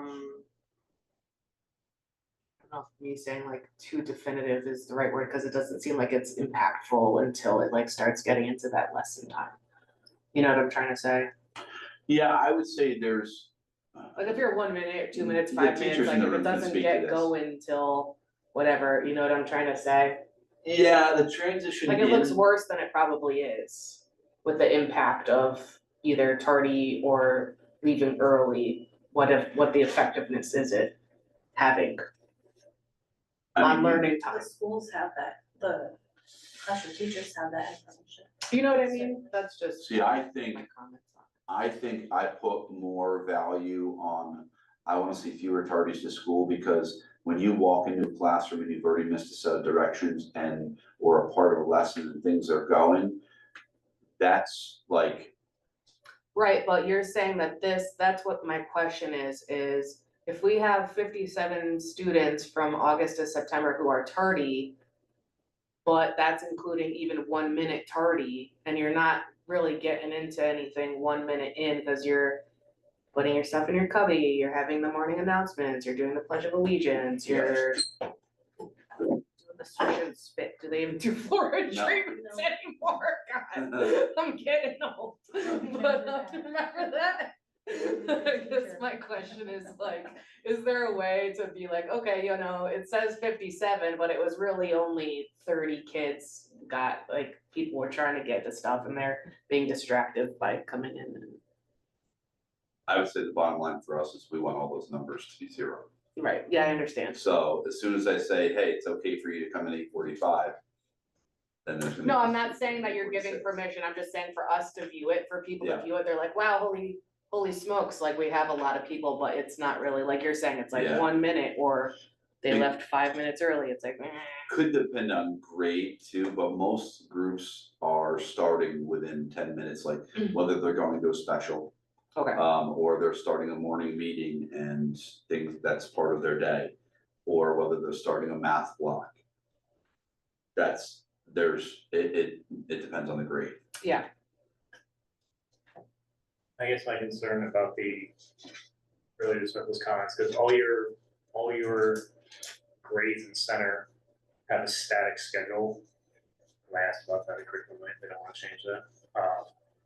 I think that's not the best idea, but for example, like I can tell you that in my daughter's class, 3 o'clock dismissal is right in the wait block, and to me, it's not necessarily formal education time, but that's time when the students are getting pretty specific education. So it's like, to see that many early dismissals, and let's say it's not a block across the board, but let's say that was a block across the board, I think that's important. That's very important.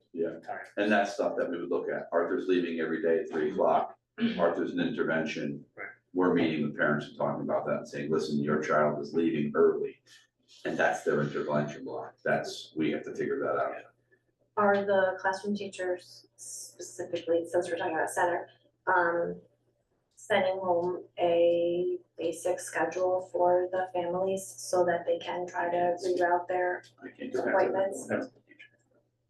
That's maybe something we could do. I think it's in the handbook. For class though? Well, but I'm sure they sent home their UA schedule or their schedule, like some of them have them on an app. Just but the start of the school day is the start of the school day across the board. It's not class specific. Like so the only reason I know the schedule for her class is because I went to curriculum night and it was on the board. I know the days of her specials, I know that was sent home, but I didn't get a copy of the schedule, if that's what you're asking. And I don't know if that's for by teacher, but I didn't get one.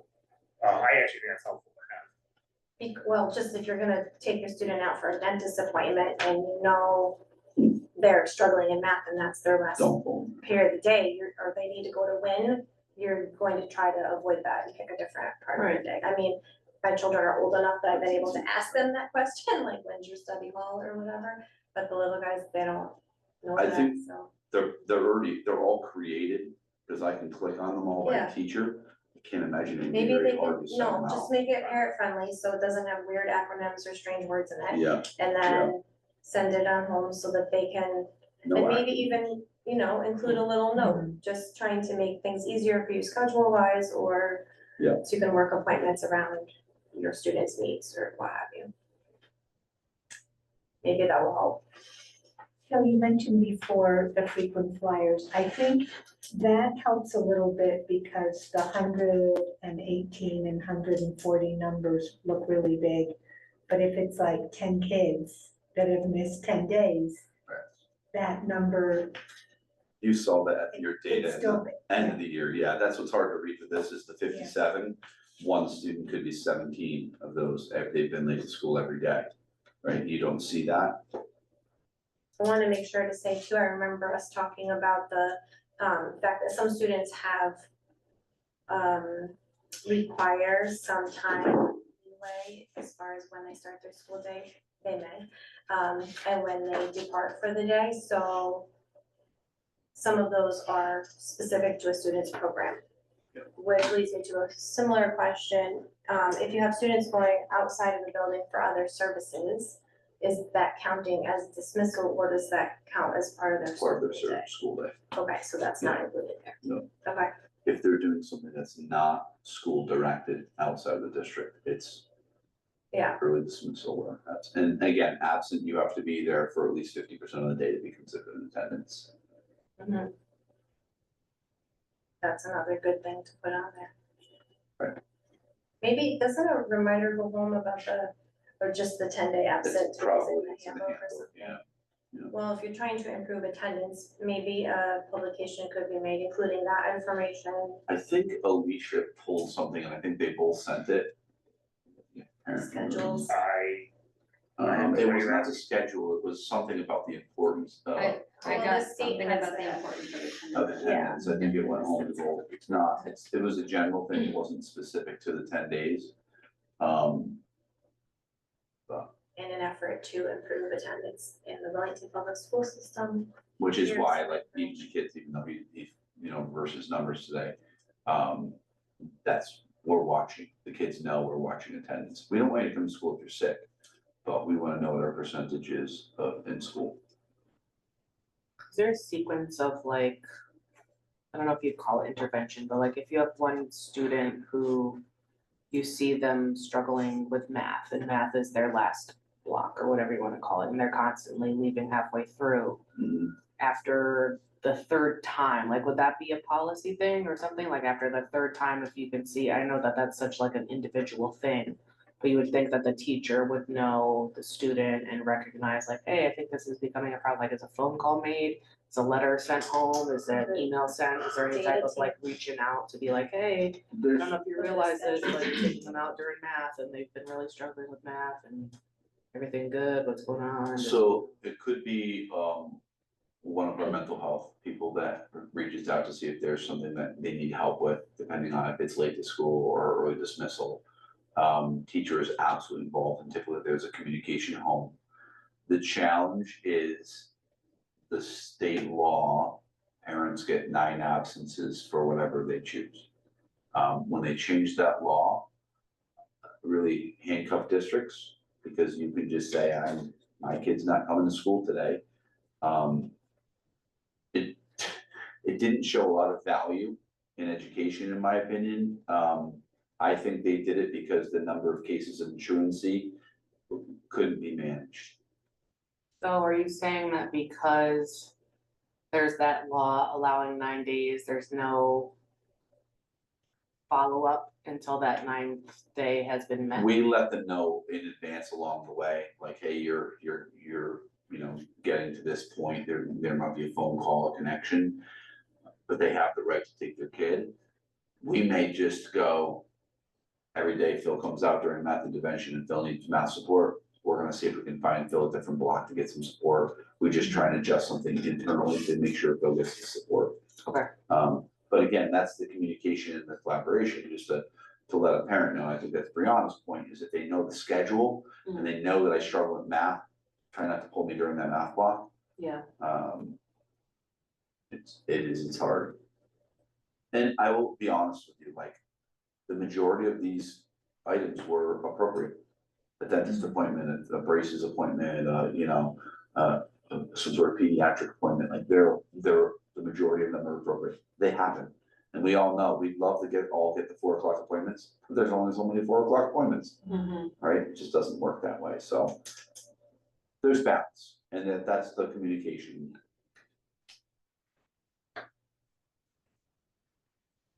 Can I move on?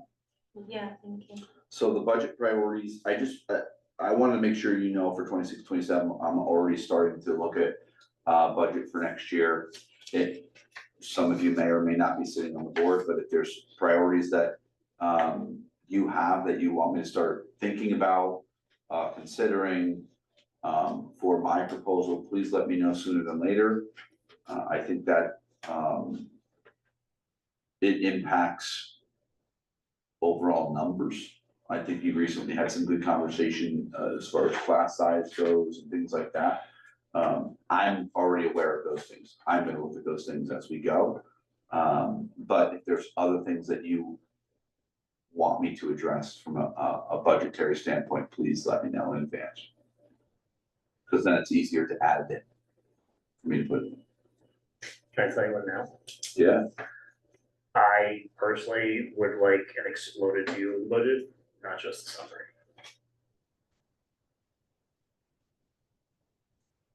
What would that look? That would look like line items.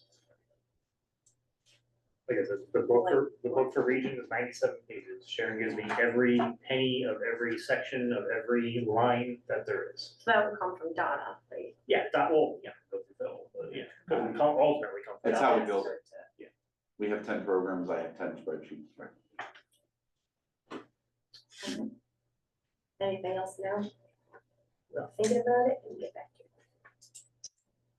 Any other this evening? No others. All right.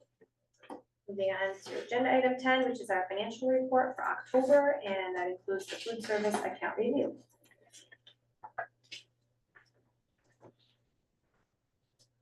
Did this get emailed today? I got this report at like 2 o'clock today, Can and we just make sure Tracy, I thought Brenda sent it out in an email. maybe I didn't quite see it. I see minutes. I didn't, yeah, I anyway. don't see- She didn't send it?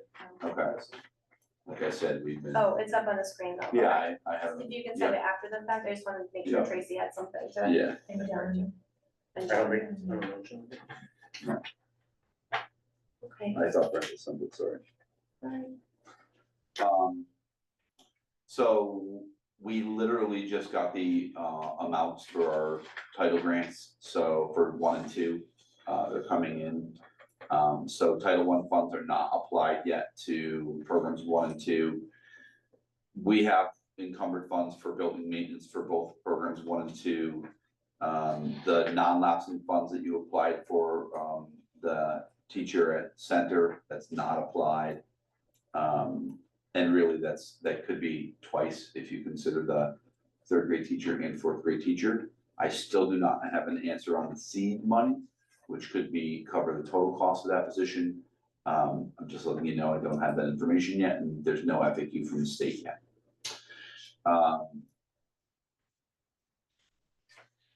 Special education, they applied the IDEA portion of it. It's not entirely applied yet, but majority of it is 97,000 is applied. You can see the big bulk of that's not applied is the excess cost grant. We expect if we get 75%, that's $475,000, and the non-lapsing account is not applied yet. So it shows that they're, over $500,000 in the hole, but they're really not. It's just because I have asked them to make sure they encumber what they know today for all outplacement tuitions and transportation. And they are all encumbered. All 7 are encumbered at this point in time, which is why you see that big deficit. I think that's important so people don't think like all of a sudden we spend all this money. We get those invoices late, but what we think the cost is gonna be today is encumbered. Transportation has no change. We encumbered some funds for supplies for health services. We did a little bit of money for PD. Utilities had no change. We did the encumbrance for the new custodian center. That's in program 8. And every other year we have the actuarial valuation that we have to do. It's mandatory. That was encumbered for program 9. And then we unencumbered funds for the food services director. It had been taken out of program 10, but that all staffing related costs come out of the food services program. So those funds were then transferred to the food services program. So that money was returned. So if you look at that and you go, wait, it's up a little bit. That's the reason why. They still have some work to do. And you heard me talk about all the new staff today to clear up, to make sure they're gonna clean that up for next month. I was hoping I was gonna have the 24-25 final report for you today. Donna was out, you saw my email, so that's not done yet, but we will have that for you in November. With all the reasons and stuff behind it. Your expended 25 final line should be 8.8 million, right? Not 1.8 million. Or should it be 1.8 million? Five, Oh, I guess it should. one, No, you're right. yeah, I think it's 1.8 million. Okay.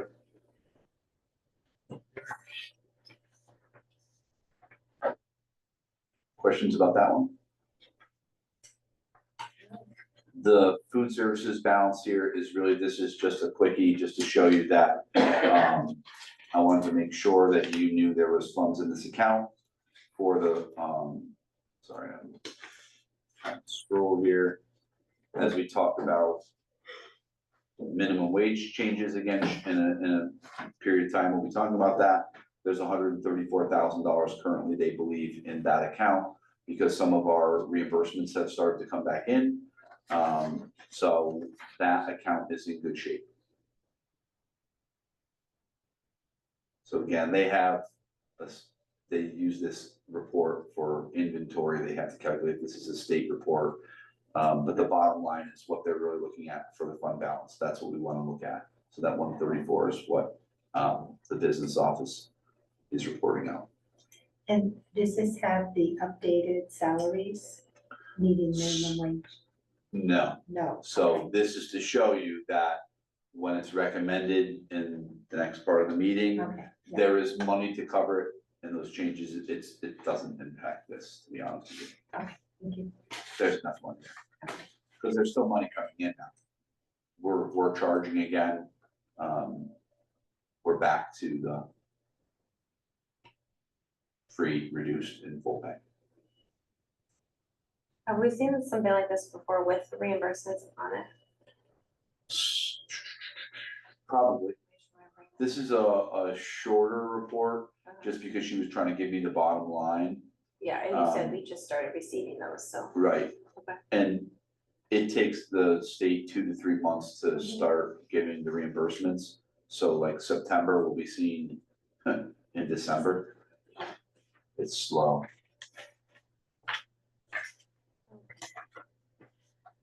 Okay, new business, we have some meeting minutes to approve and. There is only one set of minutes that you got. Thank you. I thought that we had asked our reporter to do the minutes and I was wrong.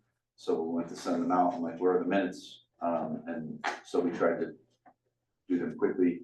They will be out tomorrow.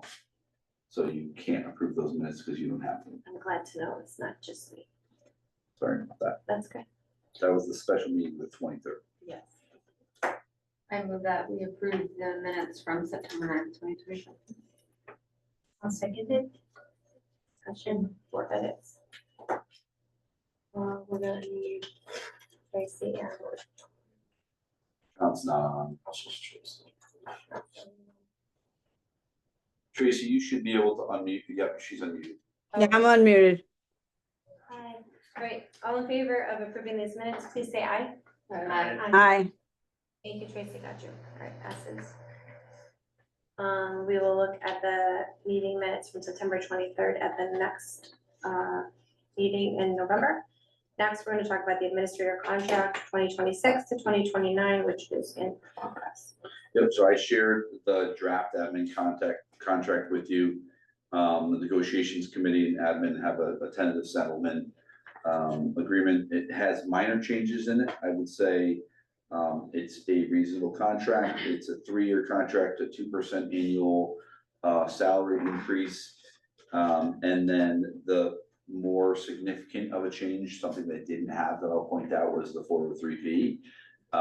And so that would be something that is comparable that we see in other admin contracts.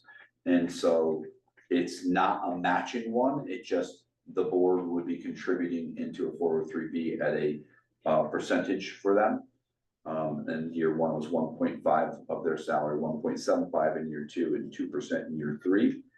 And then their insurance cost, which is where you get the money back, is going to 22% in year 1 and staying there for all 3 years. That is the tentative agreement. There's other minor language things in there that we're taking, I will call it just outdated things in there, talking about Connecticut. We don't have Connecticut. Vision riders didn't apply, things like that. But you had I shared the full document draft with you if you had any questions. if this is still a draft, should we be discussing it yet? You can approve, you'll approve it as a draft with the changes that are, as presented. So like, Approve it as a draft. you approve it with the changes as recommended, that's how you always would approve it. Just curious, what led to the change in, sick leave, calculation? It's going from 8% to a static 16 and 17 days, was that just the thing they wanted, or? Instead of having them calculate the number in there each year, we just. Like just for ease of. Yeah.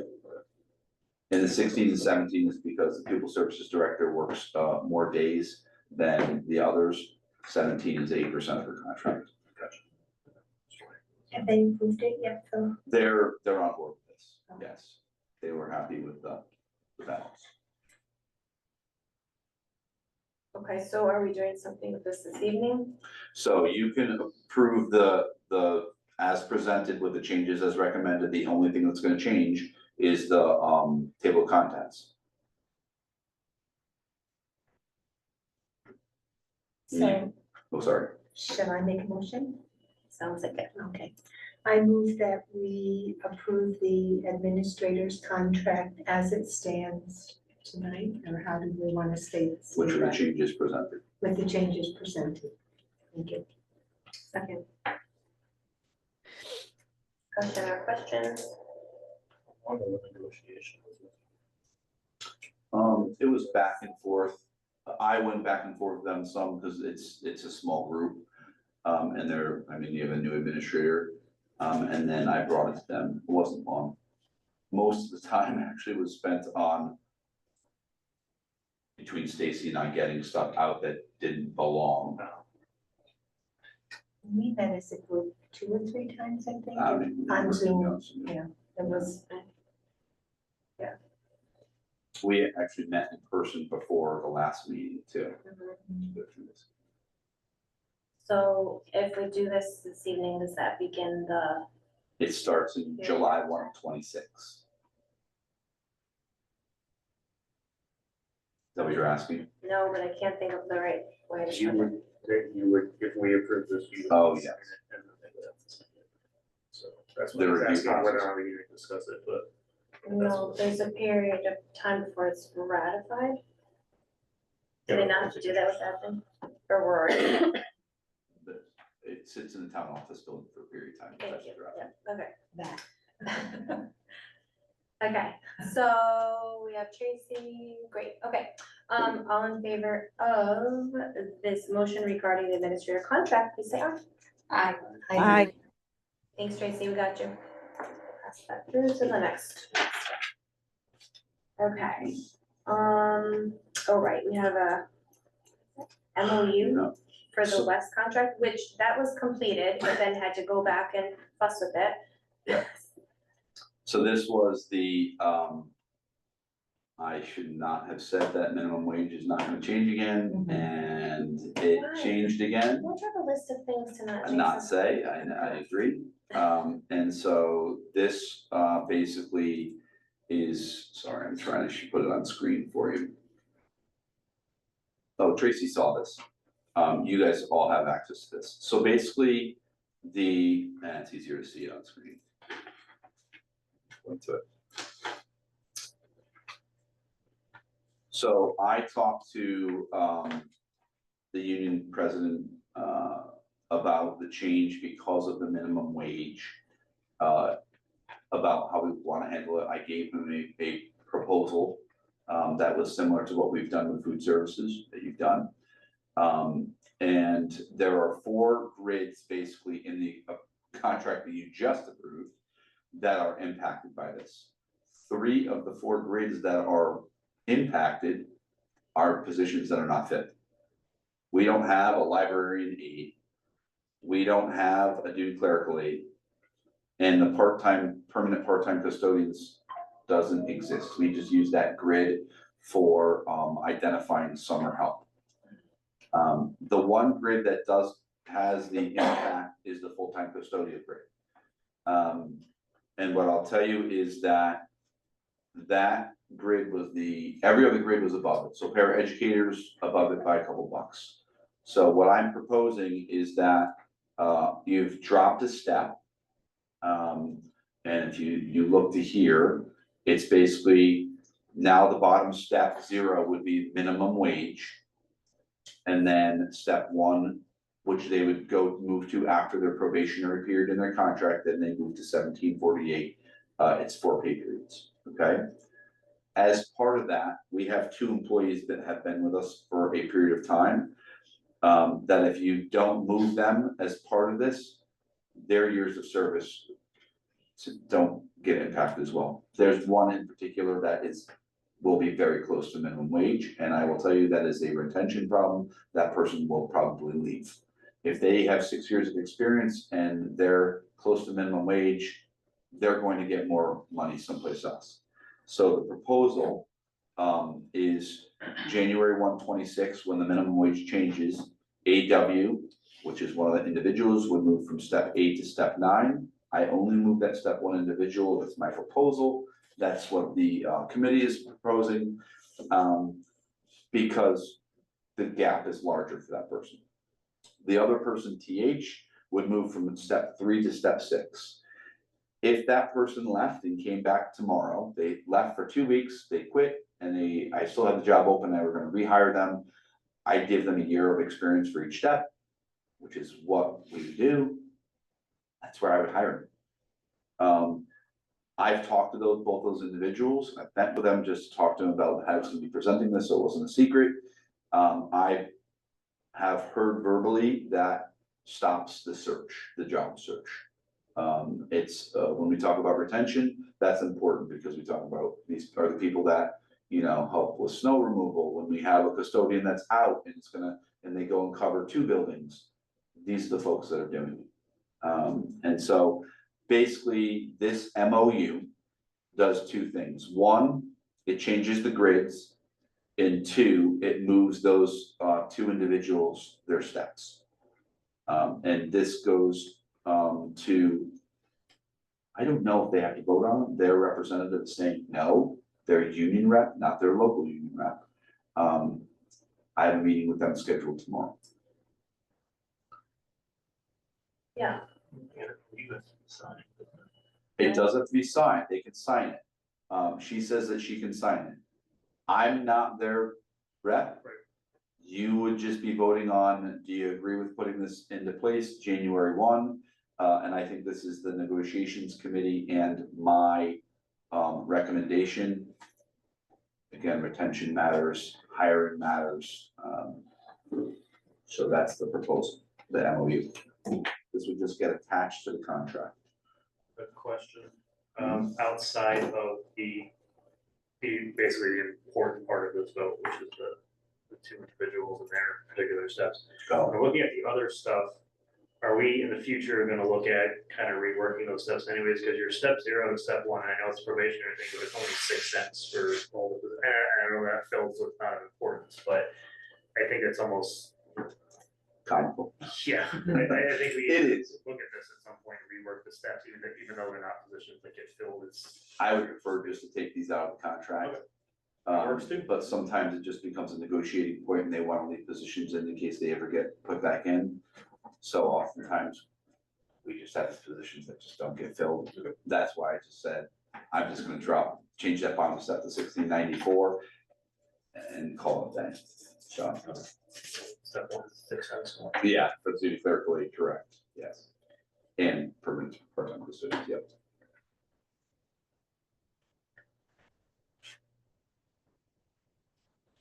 All right, so I'm lost, are we taking action on this? You can take action on this. You have to decide as a board if you support this. This is what's being recommended by your negotiations committee and myself. And if you approve it, then it's gonna go to the union, and if they approve it or they sign off on it, it goes into practice on January 1, 2026. So yes, you would need a motion to add this MOU, to approve this MOU. So what is the name of that union for the motion? It's WES. WES, okay. I'll make a Yeah, we motion. call them WES. I make a motion that we approve the MOU, the memorandum of understanding with the WES, employees to adapt the new scales, the new, steps, which will use the new minimum wages and also adjust the steps for 2 employees. And that would be effective on January 1st, 2026. Questions or comments? All right, all in favor of accepting this MOU, please say aye. Aye. Aye. Thank you. That's approved, so we'll send it back to them. Thank you. Yeah, Do something. is that the last, Do something. is that the last? What? Did you vote? She, you said I. No, I didn't hear you. I'm looking at you. I'm like, why are you looking at me? You're so quiet. I was like, did you vote? I was in harmony with everyone else. So really do have we've jobs. done 3 groups of contracts, right? We should be wrapped up with all of that at this point. Wes has a contract that just started. Yeah. Admin is July 1 and teachers are just started too. So Right. Okay, contract negotiations are established for a little period of time. things we don't say. Shows up the stagger. Well, you know what happened? It was the contract extensions during COVID that then they stacked up. We could choose to try and do a 2-year or a 5-year. It's just, you know. I think it was kind of good to do them simultaneously because then some of the same discussion floated between the different groups and you could make comparisons about like salary changes and so on. So Yeah. for me anyway, that was helpful to do them all at the same time, even though it can be tedious. All right, So this is food services now. yep. Here we go. So you've seen this one before as well, so here's the recommendation, for the adjustment to food service hourly pay starting January 1, 2026 again, tied to the minimum wage. The grid on the far right contains the proposal, that pink, again, supported by the negotiations committee. It's the same logic that was applied in the previous times when the minimum wages increased. And, that top group getting 4% was a lot, so the balance there. And I actually started looking at the second line with the 3% being a little bit higher and bumped it to 2.5 here instead. So basically what this does is, again, people towards the bottom with years of experience, it keeps their years of experience intact and they're not on, at minimum wage. So the proposal would be moved to this, oops, I can't do that. To the 3 pink columns, January 1 of 26.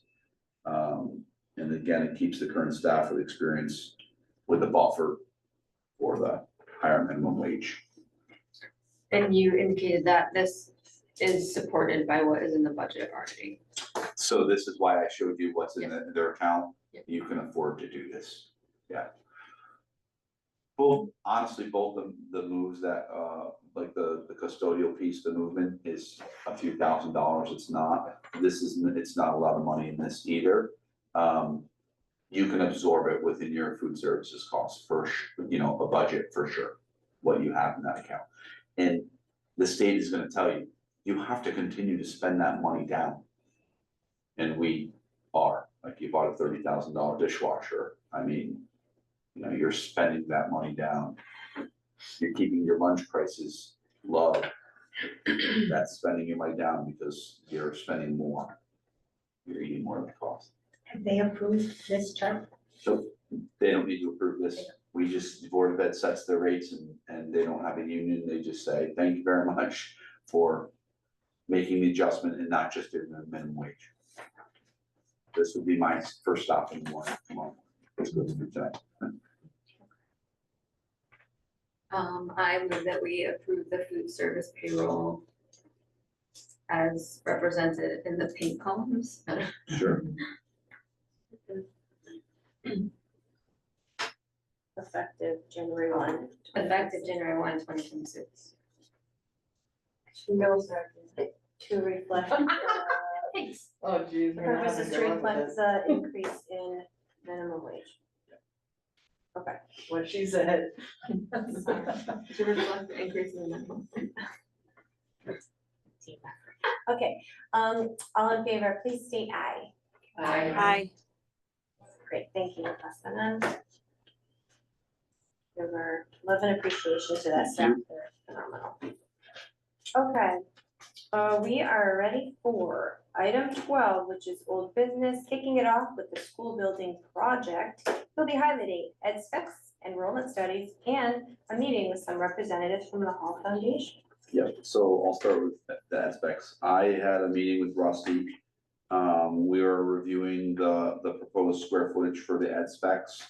And comparing it to what was approved in 22. I mentioned that we were gonna be doing that. There's one area that, we feel the board needs to make a decision on that can impact space. And that is to determine what grade level will start changing classes. That was something that was in your survey. You had a little bit of conversation last time about that. This change, because it changes the square footage, the number of classrooms. So I'm gonna go through the scenario. I am gonna propose that you have maybe a little bit of conversation about this tonight. But then October 28th, I'm gonna propose that you have another ed spec meeting to finalize. I'll explain that and why in a second.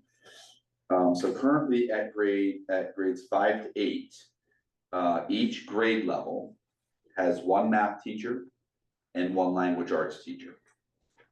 And we have a 5th grade teacher who then teaches science and social studies. And we have a 6th grade teacher who teaches science and social studies. We have one 7th grade science teacher and one 8th grade science teacher. So that is 12 classrooms, 12 teachers that's currently in your ed spec, 12 spaces, okay? Those students, that basically means that they're rotating classes from 5th through 8th grade, all right? They're going between classrooms. What you could do as an alternative is that you could consider rotating at 7th grade. I mentioned this is about certification too, because cert typically goes pre-K to 6 or K6. If you start rotating classes at grade 7, you wouldn't need the one grade 5 science social studies teacher, and you would not need the grade 6 science and social studies teacher, because that would then be, they would be taken into the classrooms. Basically, just like an elementary model, that teacher would teach it all, and that model would be K6.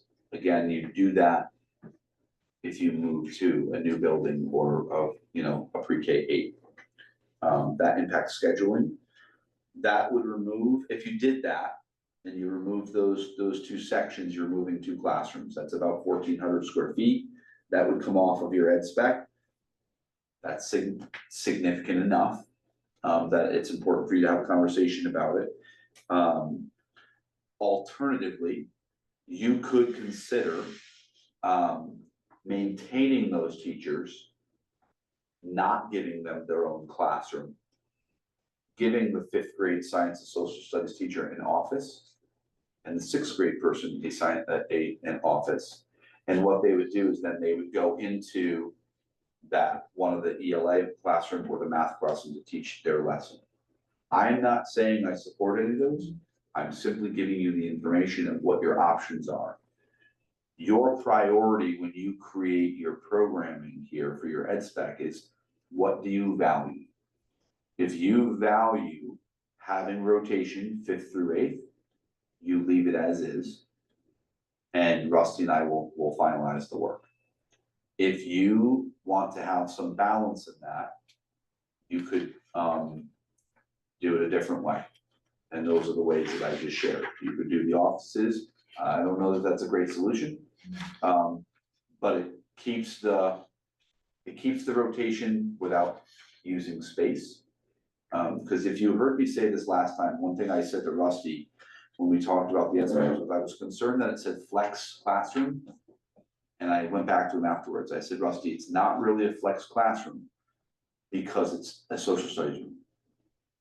And we're gonna change the name of it. If you are going to keep it as is, you won't have a classroom that's called a flex classroom at that 5-8 model, because right now, on your, either that or you need to add a flex classroom, if that makes sense.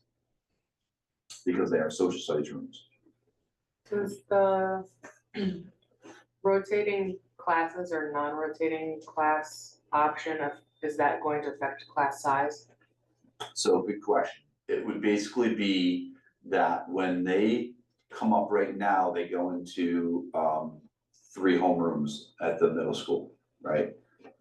They would then, if you eliminated that position, they would go into 2 homerooms because there's no more science and social studies teacher at 5th grade, but they would stay with that person all day long, just like they do in the elementary model.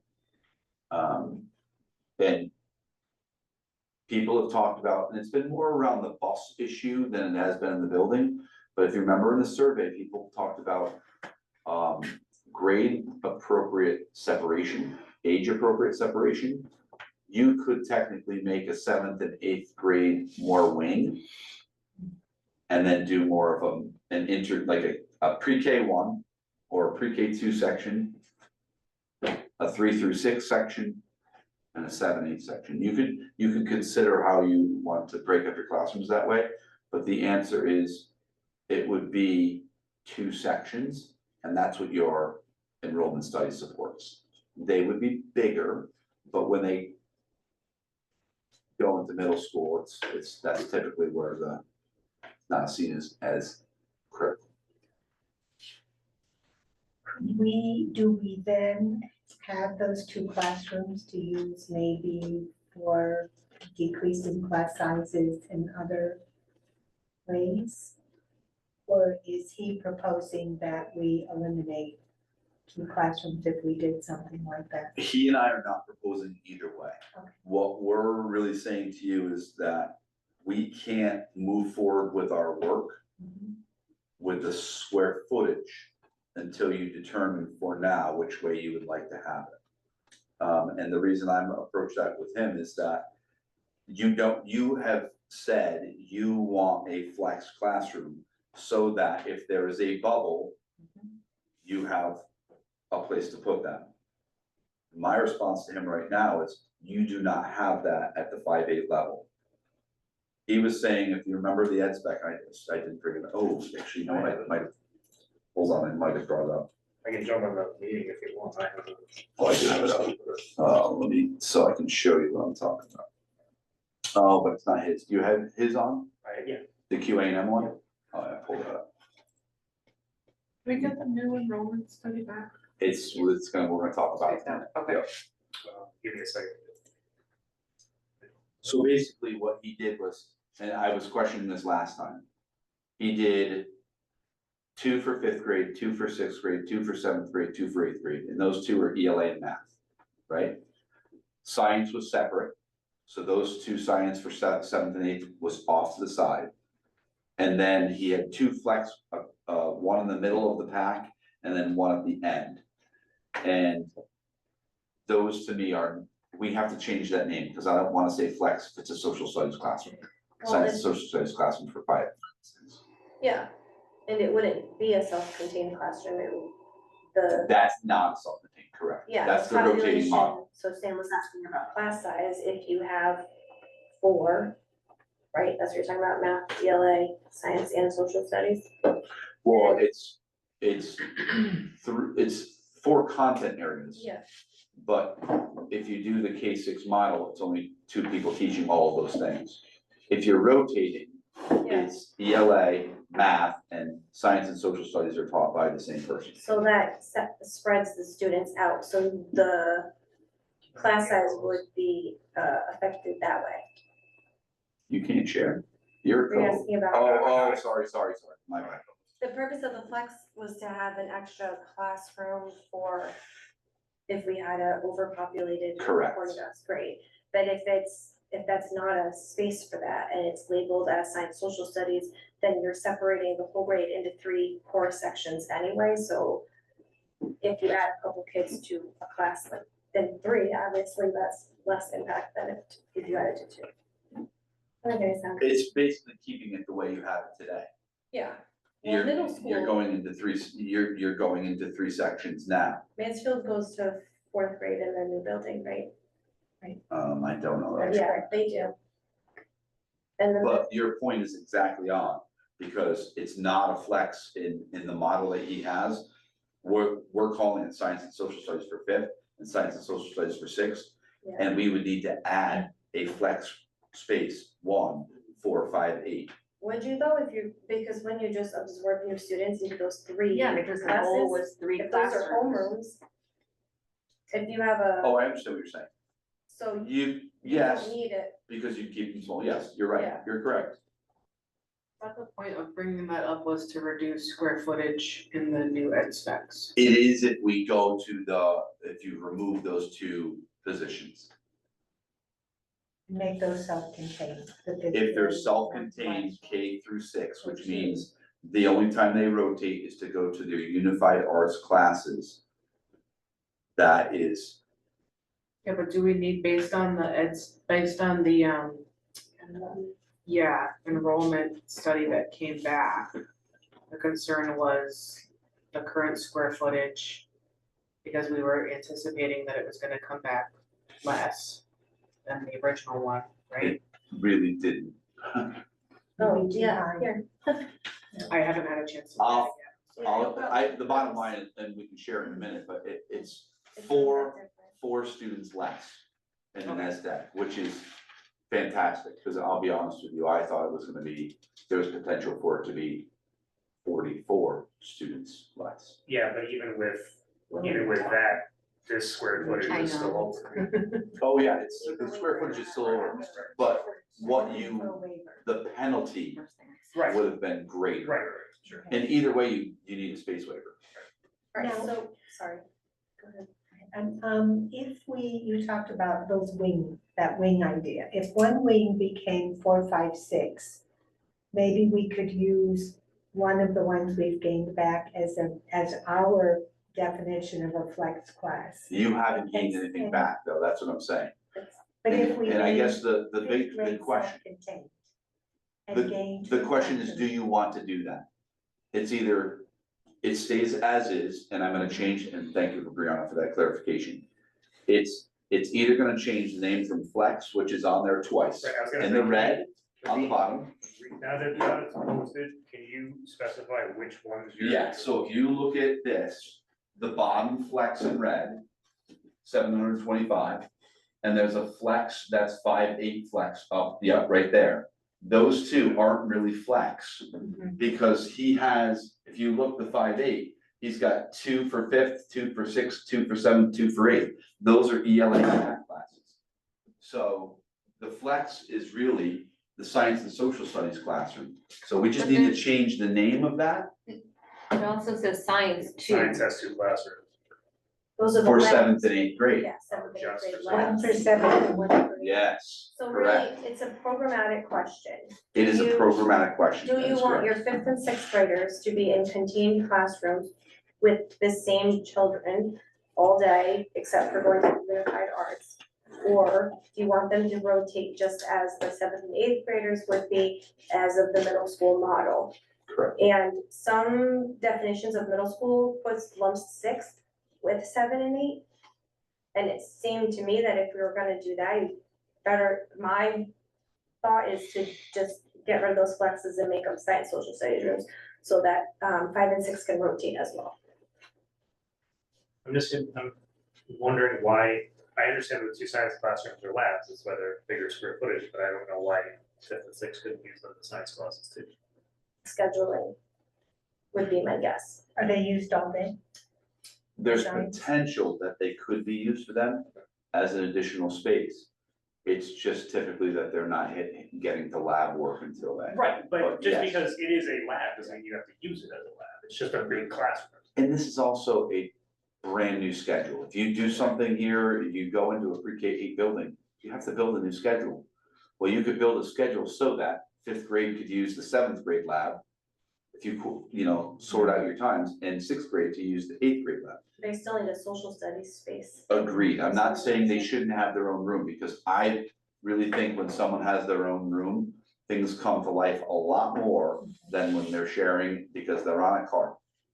It's good for the students too to practice the transfer of the expectations regarding their behavior and adjusting for different groups of people that they're working with, small group, whole group, a new staff member, et cetera.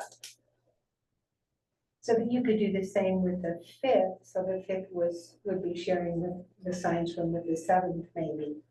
So I can't guarantee it, but yes, that's the concept. It's a scheduling thing that we could try and figure out. But I would say maybe if they Do were think doing a it's possible. special event. But scheduling is not my. Well, the other thing is, we could also be flexible. We could, when you talked about those wings, if say the 4 through 6 had a common wing and we needed more classrooms for say 4 and others, maybe they could go to, I mean, you don't want to flip flop all the time, but they could go to the one classroom model to create, I mean, that would get kind of. it's hard because, and I'm gonna give you just the easiest example. We have a brand new core ELA program, right? We have trained our 5th and 6th and 7th and 8th grade teachers that are teaching ELA in that program. They have not received any PD in 5 and 6 in math unless they teach math. So like the PD day that we just had, right? The ELA teachers were doing ELA things because they are singletons, right? They teach ELA. If they then, and that's on the whole school side. If you're on the elementary side and you teach it all, you have to get the math, you have to get the NGSS science, you have to get the ELA. It's just, again, it's a programmatic thing. I wanna make sure that it change your ed spec, and if you support, we just wanna keep the rotation as is. We think we're small, kids need to mix it up by the time they get to 5th grade, leave it as is, and call it a day. Tracy? Yes. Especially with Phil just talking about that, it concerns me because we've done this in the past for different reasons, more budgetary than for space. And I feel like our students, I know our students were at a disadvantage, and that's why we put it back in. It was more at 7th and 8th grade level where they were not getting social studies and science for the entire year. But with now the NGSS standards and it being tested as part of SBAC, I think it's important. Even I feel like when it's in one classroom, it's easy to put the emphasis on ELA and math, and science and social studies can fall to the wayside and get shortened rather than when it's its own class period and they're rotating. If that makes sense. Yeah. So when the content, also another way to put it is when the content starts to get really specific and deep, do you want a teacher who's balancing math, ELA, and science and social studies for students who are 10, 11, 12 years old? Or would you rather have a teacher who is specifically trained in one of those subject areas and able to administer their teaching to various groups within the grade level? And they could be, I mean, would you consider homogeneous groups or keep them mixed up? I don't think they've done it both ways in the past. Six will have to know the bottom line, inside if you want them to rotate or not. That's what you have to decide. The other thing too is this a time, if we did have a school when we were opening the school, is it a time to reintroduce science and social studies full year for 5th graders and 6th graders? I mean, we might be saving money from other savings within the schools by consolidating.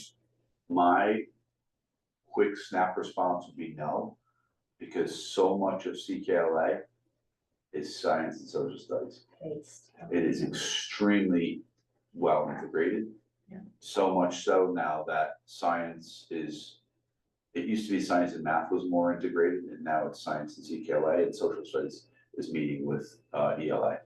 So like our 7th grade ELA teacher is meeting with our 7th grade social studies teacher. Speaking of which.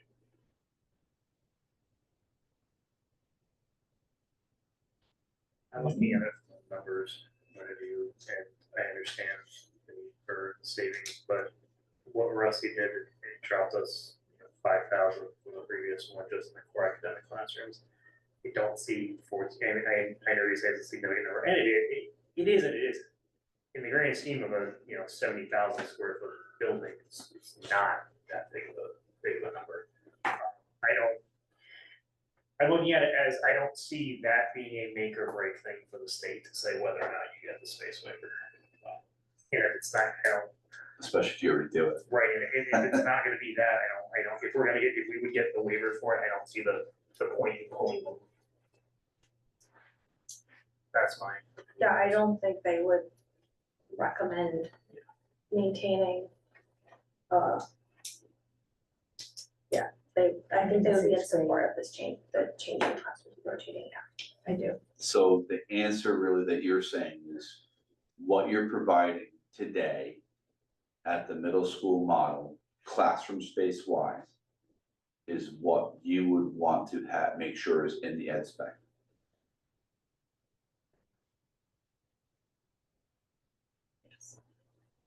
Okay. One more question. Do we have flex space for extra classes at the elementary level? Yes, What do we have, one? they're definitely there.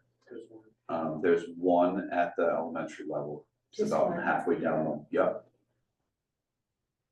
I'm still concerned about that. Yeah, that's a concern. So here's what I heard when I spoke with Tammy about this, and it's not that I don't understand your concerns, it's just that when the state looks at our numbers and they're gonna say, we don't need more than one flex, and we're not gonna support you having more than one flex because your numbers are so low. That's basically what it's gonna end up being. It's not that I don't think we should have another one, it's just we're gonna end up footing the bill for it. Well, we heard Carrie tonight talking about, how we took care of the 3rd grade, we took care of the 4th grade, but there's other grades who still, are large. And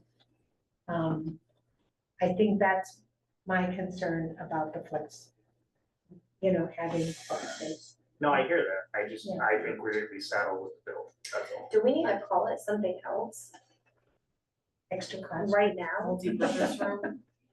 Well, there's a breakout space, particularly for kindergarten in the ed specs. My next question.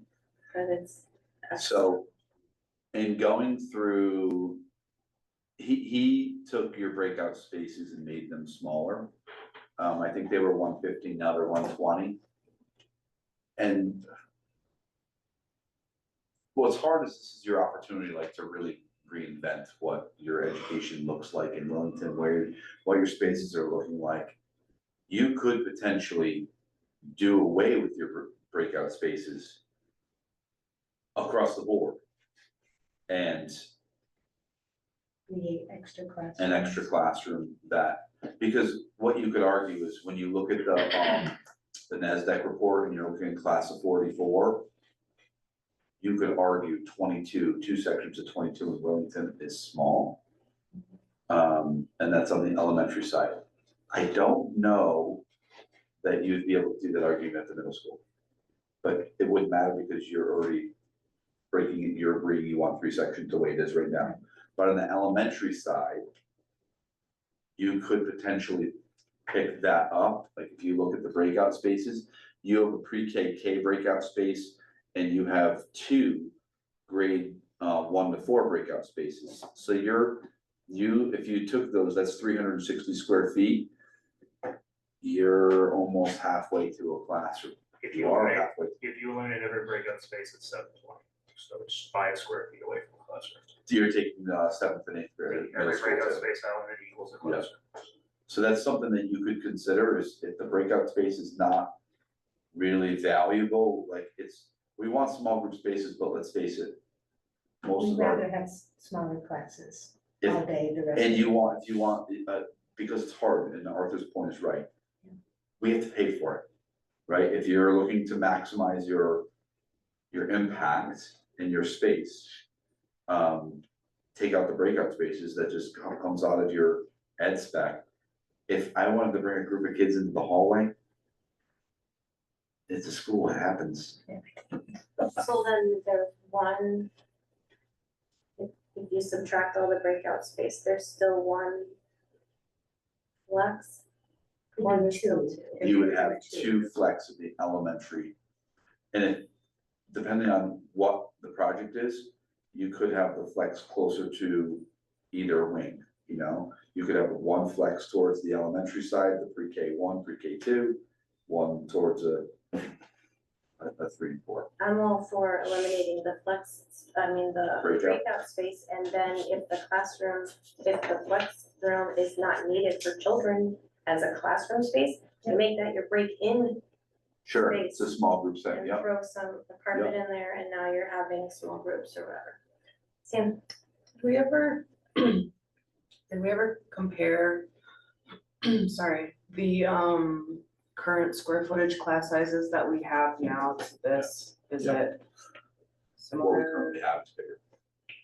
Okay, because I know It's that not the the norm class anymore, though. size issue is not only like teacher to student ratio, but also I'd imagine space, because then in the future, if classes do get bigger, we could add a para, or not for special education, but like a teacher assistant or whatever, but that I'd imagine would be hard to break into groups within the classroom if you're working with smaller square footage.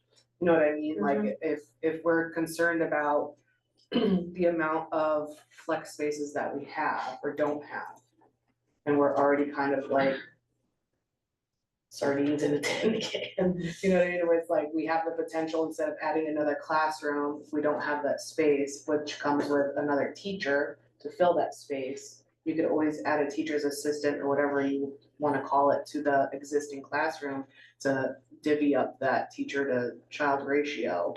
But That would be a good use of you know that what I space, mean? Like, it would be harder to do that with an 800 square feet versus 1,200 or 1,000 or whatever we have now in the classroom, depending on whatever classroom it is.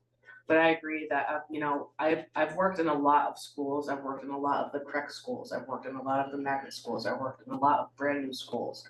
And there's, you know, those breakout spaces all over the place, and I never see anybody ever out there using it. Never.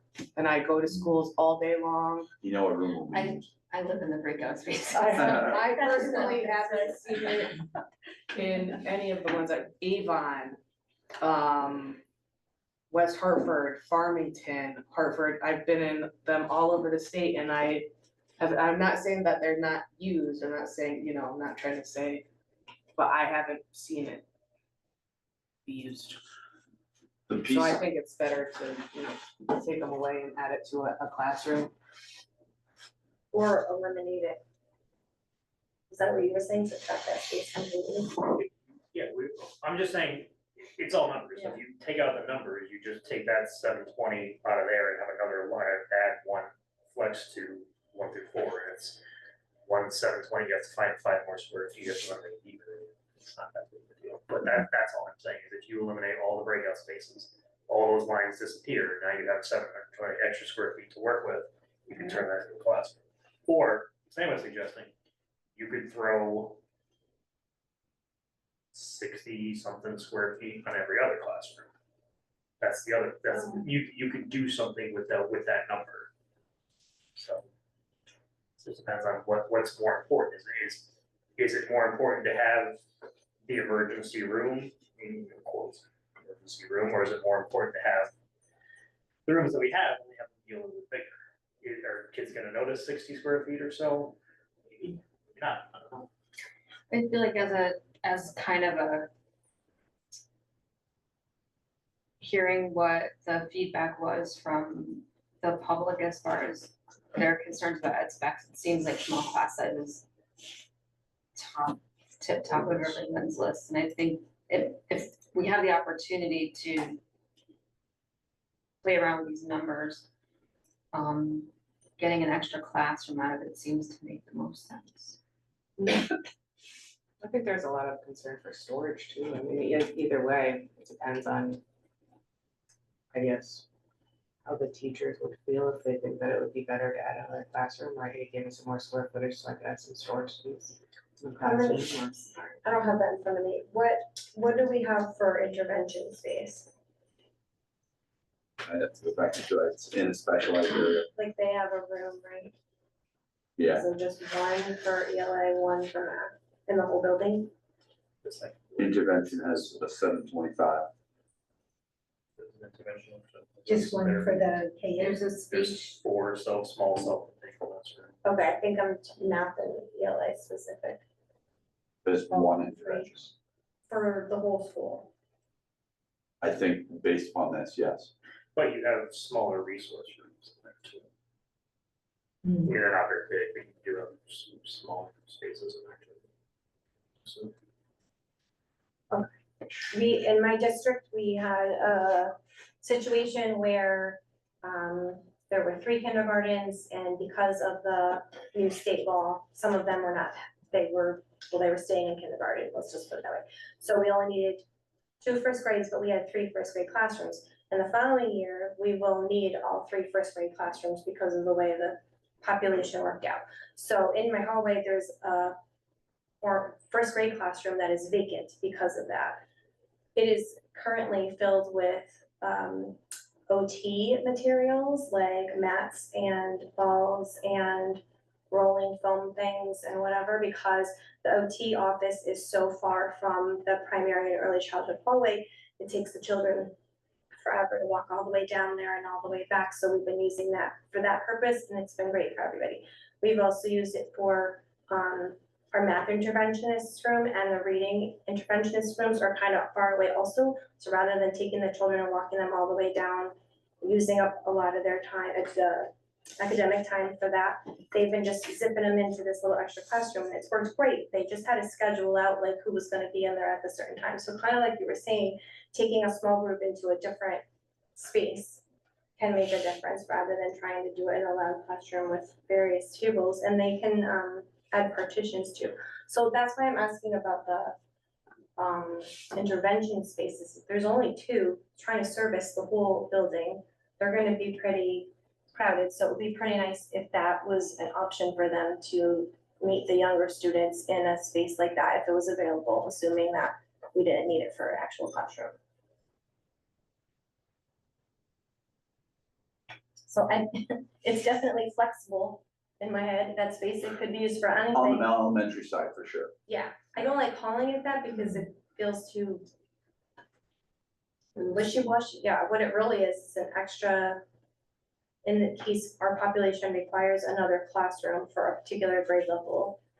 In the meantime, it's a breakout space but in walls, and then could be used for intervention and other services. I'm looking at those self-contained classrooms up there. There's 1 for those. Are those classrooms or are those Special related ed to space. special ed? So could those be intervention rooms? Maybe not the one with the toilet, that might be for specialized students, but maybe those 4 self-contained could possibly be used for intervention. Maybe 2 in each wing, you know, the upper and the lower to.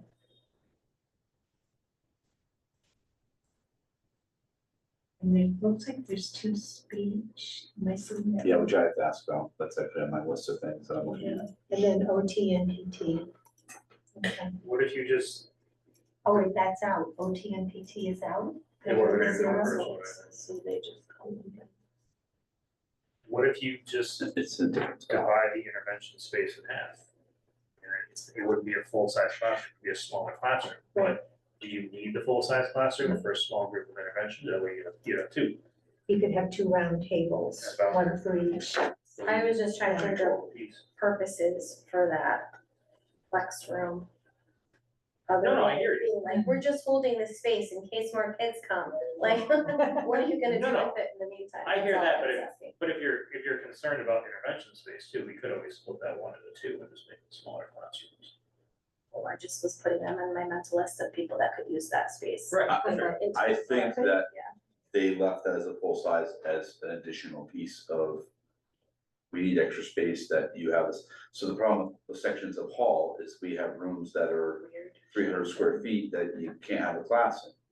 Right, so when you have the 725, you can have a class in it.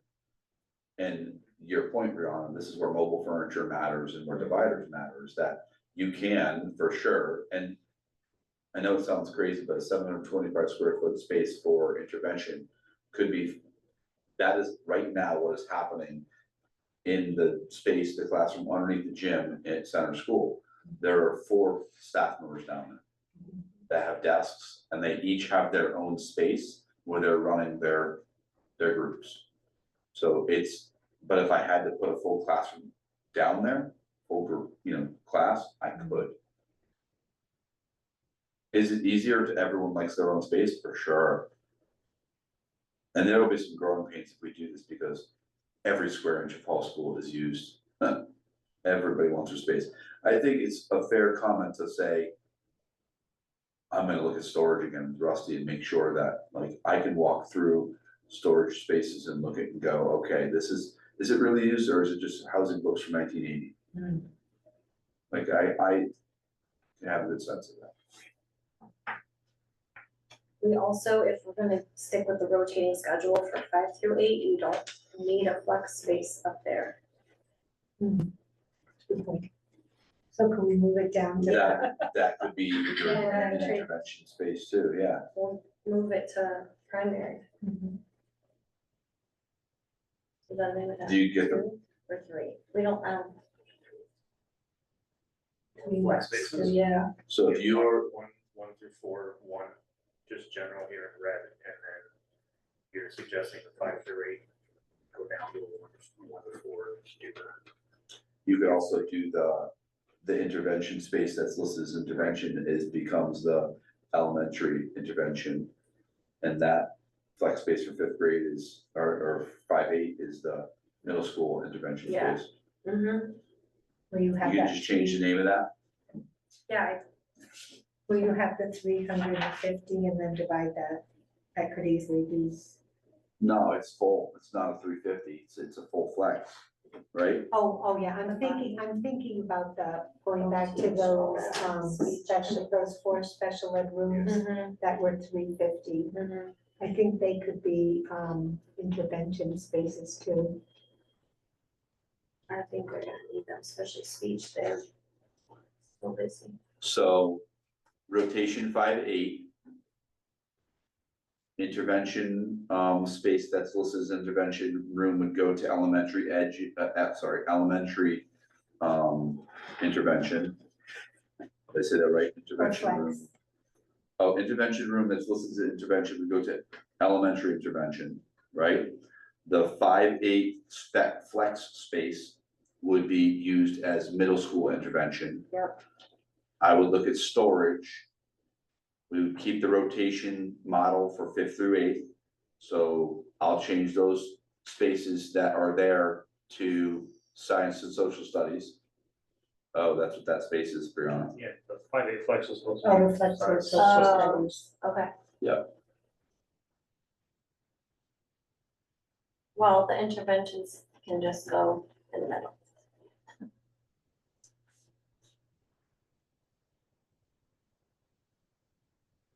I'm just gonna question that one intervention space, because I'm gonna tell you right now, a middle school kid doesn't wanna go into an intervention room where there's a kindergartner, 7th grader's not gonna wanna go into that. How do they service them now? Where do they go into middle school for intervention? They have one of those odd size rooms, this size room.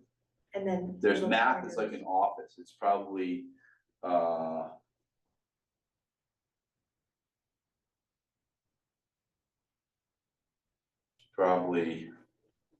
this space, 15 feet by 10, it's So probably, they do come out of the classroom for it. yeah, and it's enough to have tier 3s. You need a board, you need a desk for your stuff, and you need a table to sit at with the Round kids. table for the Right, kids, that's what your intervention space typically looks like. So that's the, that's the 150, 200 range. And that could be those 350 special ed spaces. So maybe what I'll do is maybe, what are your thoughts on this? Instead of you're still on the breakout space, right? So if you got rid of the breakout space, you could turn that into 2 smaller spaces if you want, just like you have for special ed. You could turn those into 2 350s. Is that more valuable to you than, Don't we have those 350s? If you. no, they're all special ed. Those are all special ed. Yeah, you can't touch. I'm not sure how, like, I think the classroom is more valuable because you can use that as, like, you can't use 2 350s for a bigger classroom, but you can use a bigger classroom for smaller Intervention things. space. Right, as long as it's balanced out by an elementary and a middle school, because the 7th grader, like I said, is not gonna wanna go to intervention, but if there's an elementary room and it's a full-size room, that flex space for an elementary could be used for that. It's where you get stuck, and the only time you get stuck is if you have to go to 3 sections or something. Well, we talked about dividers, like if we have an empty, quote unquote, empty classroom and we need to use it for a kindergartner and a 7th grader, we can put dividers up. And then it Agreed. becomes 2 classrooms. Where are they gonna go if you're planning to use that for overflow for a grade level classroom? If we needed it. Because they can't get completely displaced. We still have to have an The interventionist. interventionist, yeah. Oh, Yeah, if it becomes a classroom. Being used as a classroom.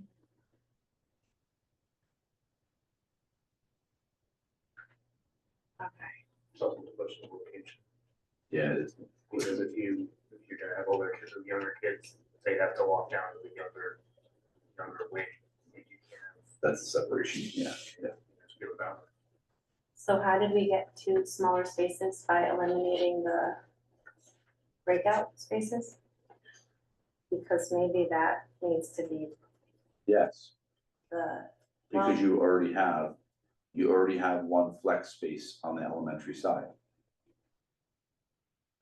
we give that to junior high, middle school. And you have middle schoolers, Not if we put it up there. then it wouldn't be a 1 to 4 flex. That would be as much.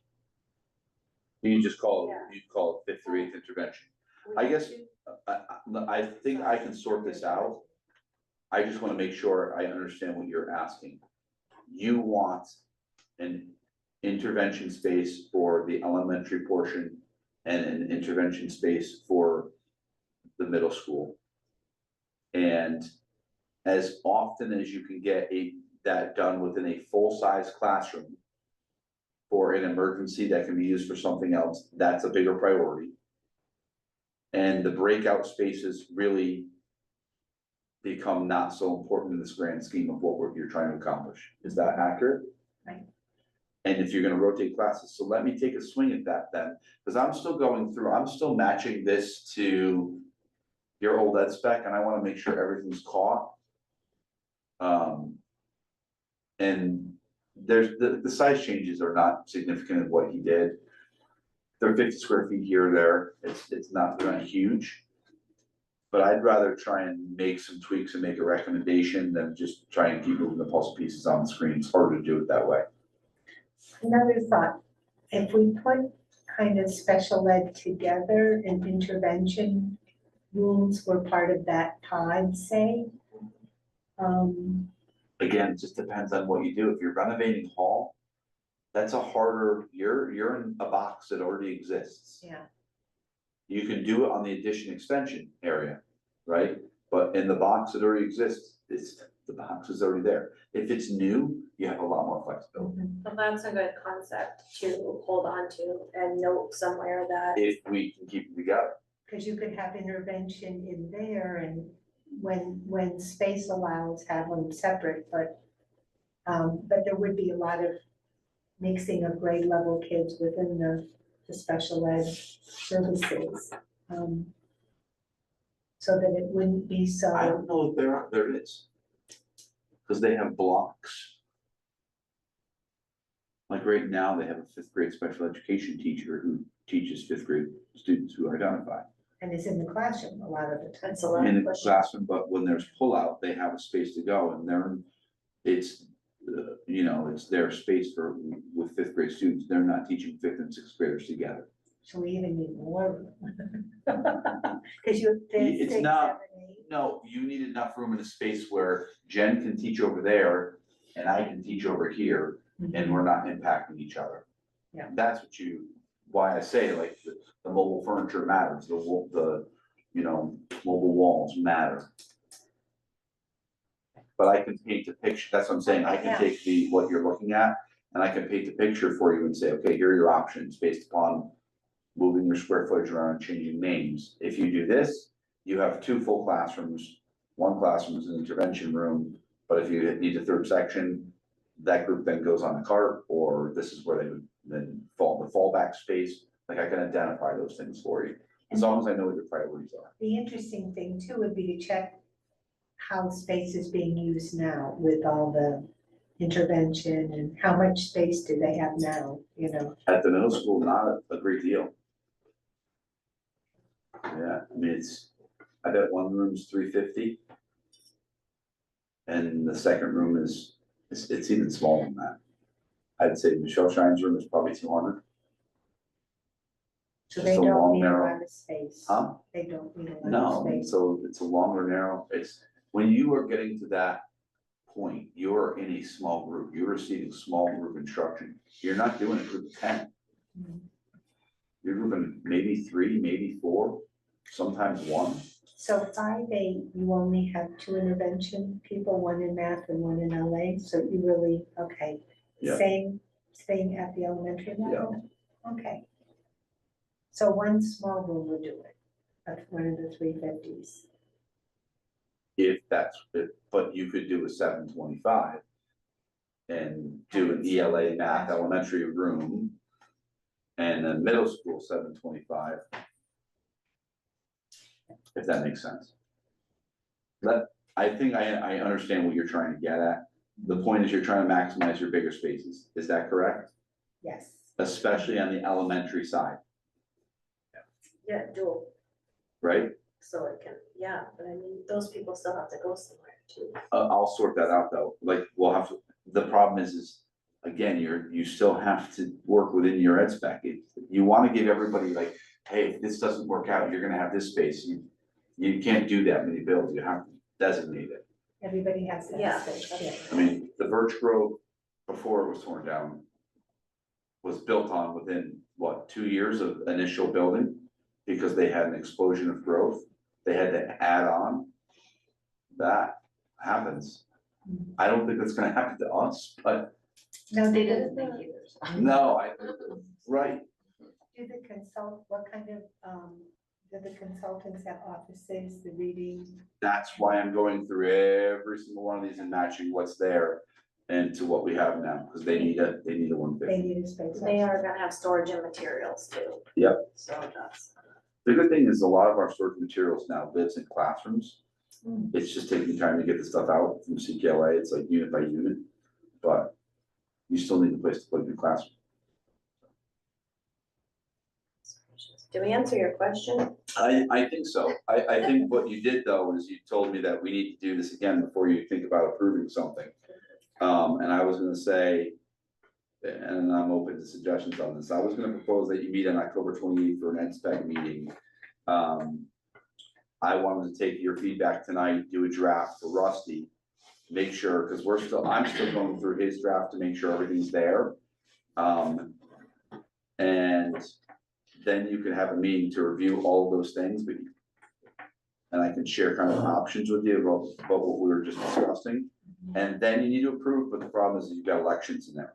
My feeling is this is the board that's done the work on the ed specs, that you should try to approve this before elections. Yes, Because this is the board, no matter which way it shifts, this is the group that's done the work. If there's a new board that comes in and there's a significant changes and they wanna change the ed spec, they're gonna vote to change the ed spec, so, And that's gonna waste a lot of time. well, no, that's up to them, Not- that's not, Waste is not a good word, but it's gonna use a lot of time that we don't have right, and, looking at our and here's why that's Yeah. important. So if you can do an ed spec, and get it approved prior to your, elections, your November meeting, board meeting, we have now. I didn't think we were gonna have it, and the next item on your thing is the enrollment study. I didn't think you were gonna have your enrollment study till December, they told me it was gonna be months. But as soon as the NASDAQ thing came out, I filled it out within 2 hours and sent it back to them, and you got it back already, so it was well worth it. So you already have an enrollment study that says what your max is 415 over that projection. That's 4 students lower than what you had. And your last projection from 2022. So that's great. You now, and the 415 is in the 8th year of the projection, which is even better. Buys you time. So that means you can run your pricing because you'll have your ed spec done. And then maybe you'll also have some information from the Hall Foundation to come together and talk about a real price. So perhaps we could vote on it on the 28th to approve the ed spec. I think you should have some sort of plan. If you are willing to meet next week too, to just do ed specs, but that's the 28th is in 2 weeks. The bottom line to me is you need to vote on if you agree with me that this is the group that should vote on the ed specs, then you need to vote before elections. Cause right, this is the group that as soon as you're elected or you're not elected, that's the end of your term. This could be our last meeting, or that, Correct. yeah. That, And you're saying that because it would be difficult for a new board member to approve an ed spec that they were not familiar with, and therefore may require time to review it and ask questions, so they felt comfortable voting for it, and thus requiring more time of the group. correct. That's the point of that. And that's up to you. I mean, you could go either way with that. I'm fine either way. I'm presenting that because you've done the work on it, you've had conversations. And you're on a timeline. Now, it's not really a timeline that's moving super fast right now, because I just saw the survey come out today for applications for being on the school building committee. But you're not in charge of that. So if you think you can meet next week, I can have Brenda pull something together. I can go through this tomorrow, I think, and make edits. I can highlight all of the changes and give you some scenarios about how to adjust the flex space and naming and make sure everything's in there. And then it's coming back to go, yep, we like that model, let's do that. And you're approving it. So next week is the 21st then, meet then instead of the 28th. Yeah, I just want enough time that I can give it to Rusty and he can take the ed spec square footage with the enrollment study that he has from NASDAQ to give you some calculations. That'll give you updated pricing based upon the square footage that's approved in the ed spec. Are you going to add the changes to a column in that document so you can see the comparison, or? I was just overwriting what was there, so literally, I mean, it's just green. So everything that's green is now Rusty's number. And anything that is not green is something that I don't see in his, and I'm saying, where is this? So Is that a different document? this is the 2022 approved ed spec, because though, instead of rewriting the whole thing, I was just changing the grids and matching his up to ours. No, I know that, but I mean, with his document, are you going to, you're gonna present your own document? So his is just a graphic of, like, the whole ed spec, all the writing in it, and the charts. I'm just matching his charts, I'm putting his numbers into what was already approved, into the names. Does that make sense? It does, I'm just not sure why you're doing it that way versus the opposite way. Because the grids are not, he didn't match our grids. He made his own administrative, he put some things in administrative areas, he broke out special education into different areas, and I could do it that way, but I just felt like I didn't want to have to rewrite the entire document, that's why. It's just gonna be a more difficult comparison to what it was before, now what we're changing, moving things around to. I can take the old ed spec and put it literally side by side with the new one, because it's just putting both on screen and saying, here's the old one, here's the new one, you can see the square footage difference. But you're also making changes to, going from this suggestion, you're gonna make changes to the essentially what you're doing, so. Yeah. What I meant is, the document that we were just looking at, the Yeah, you QA, can it's gonna be different than that, so. Yeah, and honestly, I mean, we could update his too, as long as what goes into the ed spec. matches. Yeah. No, I'm just talking about for ease of understanding what's changing. Because we just talked about a lot of stuff for the last 30 minutes, so it's just an ease of understanding of what's, you know. I'll do that off my kids. Okay. That'll be easier for you I to think see. so, yeah. And I'm just matching to make sure what's on his is Right. in, Right. that's easy, I can do that. So are we doing the 21st or the 28th, or are you? So could Brenda's talk, text everybody and just see if we can find some time next week? And if you like that 6:30 time, earlier time, I'm glad to do that. And that'll give you some time, if you can look at it in advance, I'll get it out to you in advance, once I talk to Rusty and I have all the numbers down. You can see it, and then I can just show the options, and then you can have your final discussion, I'll make the final changes, and then it could be just a quick meeting on the 28th for approval.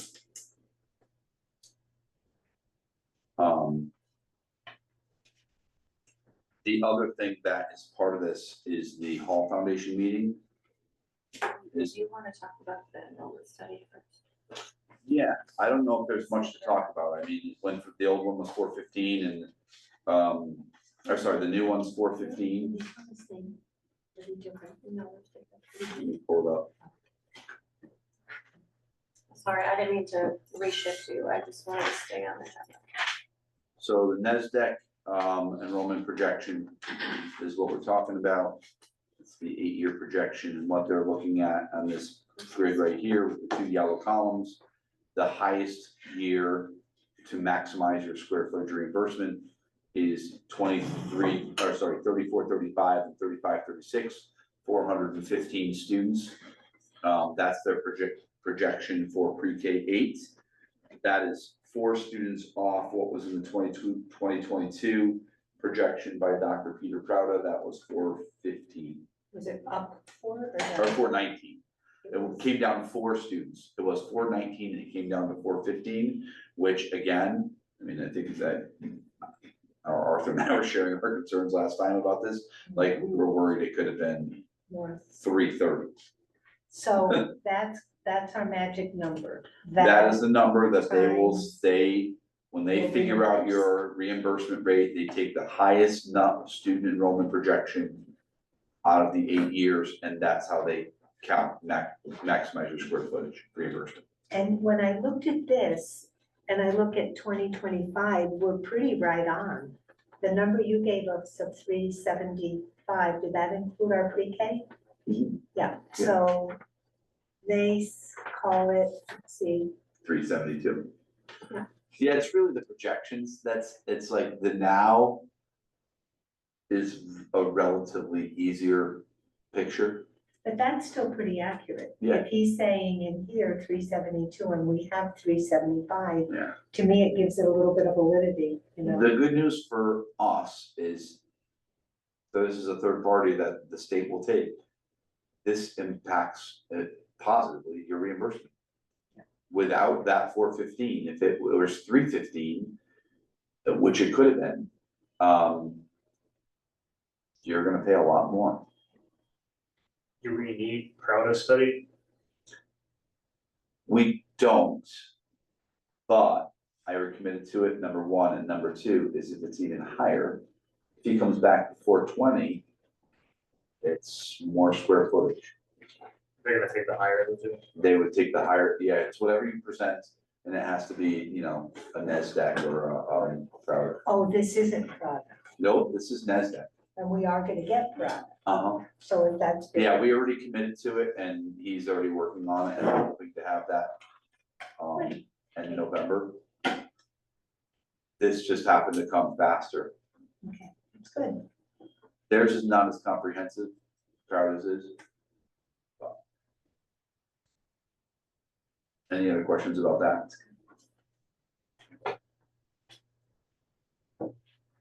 So the piece that I was gonna share, that's connected to this is the Hall Foundation tour. I gave the Hall Foundation a tour myself on, of Hall on Sunday, October 5th. It was like 5 members. And they had loads of questions. Very supportive of doing something, and their bottom line statement was that we are not looking to interfere at all with any progress with whatever you want to do to move forward. They don't want to be in the way of, which is great. They really appreciated the tour. They did not realize how large the building was when we walked it, and they could see the different sections that was, you know, original in 1980. The foundation met afterwards in a separate location without me. They were given the questions that we had presented to them, and they talked about them. And what I'll tell you is I got a phone call back afterwards from their representative that had spearheaded, you know, the whole conversation again for us, the tour, the name that John had said, Christine. And she just relayed some preliminary information. I will say, I thought it was very good information. I don't want to share it yet because it needs to come out from the foundation. And they expect to give us something in writing. But, you know, talking about the quick claim deed, and they want to put out basically a statement to the town and on behalf of the foundation to answer the questions that were put forward. What will, you know, what do they see as the future of Hall School? What will they support? What will they not support? I thought it was a very positive experience, and that good things are going to come out of it.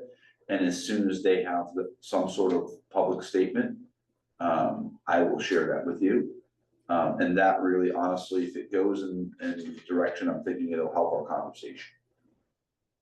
Were they pleased with the condition of the building? Yes, they were. They saw that the building was being taken care of, that it was older. They understood the limitations of Route 32 and the river. They understood the property lines, the driveways owned by Willington and lower fields owned by Willington. There's some odd things with it. There were statements like, I'm not sure this building is gonna meet your educational needs for another 40 years, you know, things like that. They got it. They saw some of the odd things about step downs into a special education space, and, you know, questions like, what do you do if you have a kid with mobility? Well, we can't use that space, we find another space. So when I say it was positive, like it was really well received. They appreciated the time on a Sunday morning just to walk the building and talk. And it sounds like they had a very productive conversation afterwards, and willing to put things in writing to send back to the town, to the board, to give some guidance, which is what would do us. So it would be great for us, because there was a lot of questions in the last referendum about what happens to Hall, what will they support, what will they not support. I think they're going to answer those questions for us in writing. So soon that we may have that information. If that information comes back, I will put that onto the agenda for the EdSpec meeting as well, if that works for you. Any other questions? All right, thank you for that in-depth, multi-topic. All right, we are ready for the second person to speak. If you're interested, you can raise your hand personally or quickly. And you'll have 5 minutes. Please make sure to say your name and address for our record. Ms. Colfax, would you like to please start? Jamie Colfax, 79 Town Road. I normally wouldn't respond to another person's credit to speak, but when someone uses their time to call me out by name and question my credibility without doing the work to understand the facts, I do think it matters. And Mr. Riku was right about one thing, he doesn't know my story, because if he did, he wouldn't have mentioned my name. If you had watched the other meetings I had spoken at, which are all on YouTube, if anybody's interested, or he had read public records or asked even a single question before making that statement, he would know this isn't just some story, it's actually very well documented. He must not have heard that the board chair, the superintendent, and district attorney held a private meeting without public notice or board vote, and then sent me a letter deliberately worded to look like it came from the full board, a letter that told me, a taxpayer, I can no longer speak to the board or to school administrators. Fortunately, I know better, and I'm well aware of my rights as a citizen. He wasn't here waiting in the parking lot while the board held an executive session with their attorney when I begged to be included in, so that I could finally share my side and show them the evidence so that individual members of the board could make an informed decision. I was denied. I'm certain that he must not know that my child was diagnosed with adjustment disorder due to school-based trauma from this experience and the lack of protection from this district. He also must not know how hard my family has fought for months just to be heard and for some kind of change to be made. So when he says he doesn't understand my side, he's right, he doesn't. Frankly, I'm just as surprised as anyone that all of this was allowed to happen, but it did, and I'm still here month after month because this cannot happen to another child. Parents deserve to be heard. I also want to say this, discrediting someone's painful experience just because yours was different is extremely tone deaf and actually quite offensive. All I ever wanted was for people to learn from this and make a positive change for the children in this community. I don't think anyone in this room is a bad person. All I have done is shared my real experience month after month in the hope that now that we know better, we can do better. But silence doesn't fix problems, and that's the issue here. Regarding the earlier policy discussion, one of my correspondences, I identified multiple board policies that had been broken, and I didn't receive a single response from Phil or this board. I was ignored. And I wasn't notified of any meetings where I would have been able to speak or any special processes that you just said would happen for this other parent. If you follow the chain of command. And maybe that's part of the problem, because if you go to the principal, nothing changes, then you go to the superintendent and still get no answers, and then you finally bring it to the board and are met with silence. Who is standing up for these kids? If the chain of command isn't clear or doesn't actually work, then maybe it's time we create a real policy that does, one that clarifies how and when the board gets involved and how concerns like mine are supposed to be heard. Also, this is a good time to note that the mission, goals, and objectives listed on the district's website expired in 2013. And lastly, about Nick's FOIA comment, I also submitted a request. I asked for copies of emails where my child or family were mentioned, and I was told it would cost the same, $900. 4 hours of work for a senior associate at $225 to search emails that already exist for my child's name.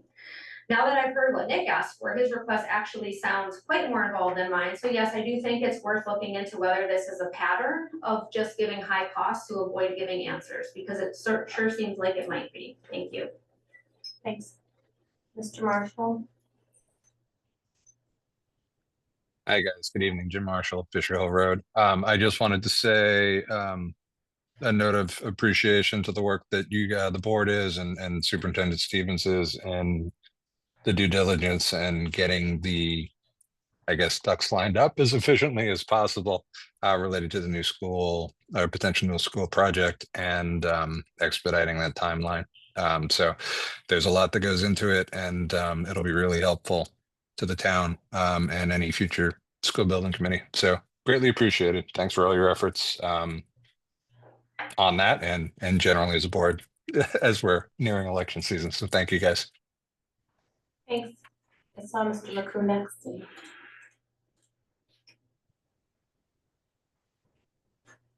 Hi, Mike McCoo. First of all, my apologies to Ms. Koprek. What I was attempting to do was saying I had no right to comment on her situation because, as she pointed out, I don't know her situation. So I definitely do not want to pretend that I know the details of how she was treated, and I didn't want to comment on it. So I apologize if it seems like I was tone deaf. I was just trying to not comment on something I don't know about.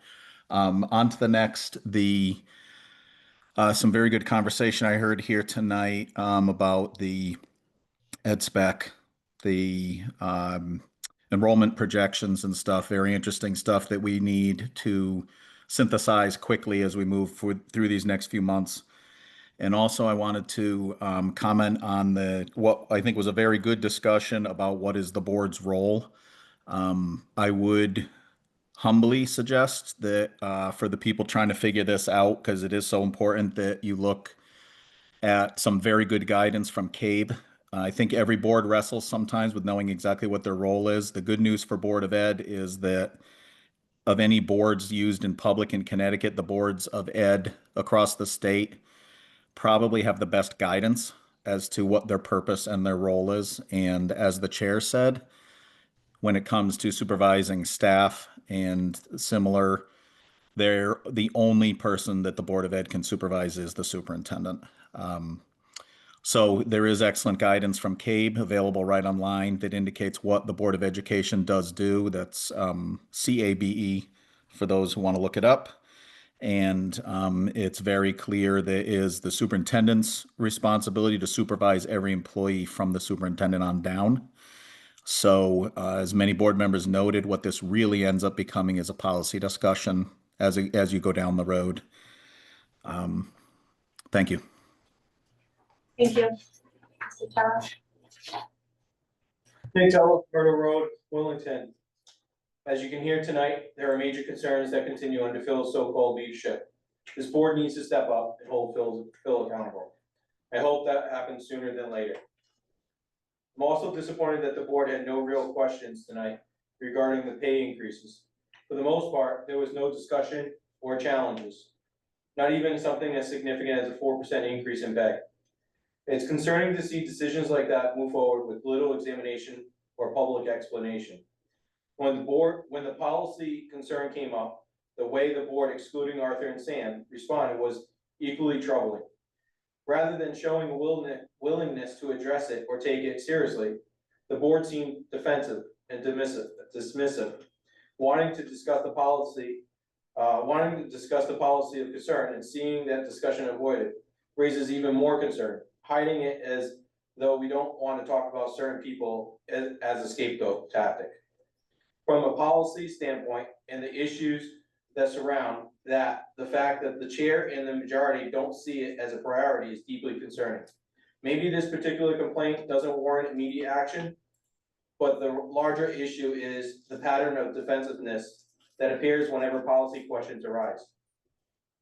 That approach sends the wrong message that transparency and accountability only matter when it's convenient.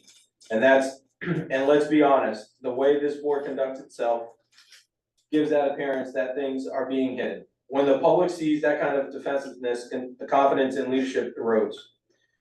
At the last meeting I attended where the ed spec was discussed, Sam did a great job explaining that it was meant as a general framework, not something tied to a specific building project.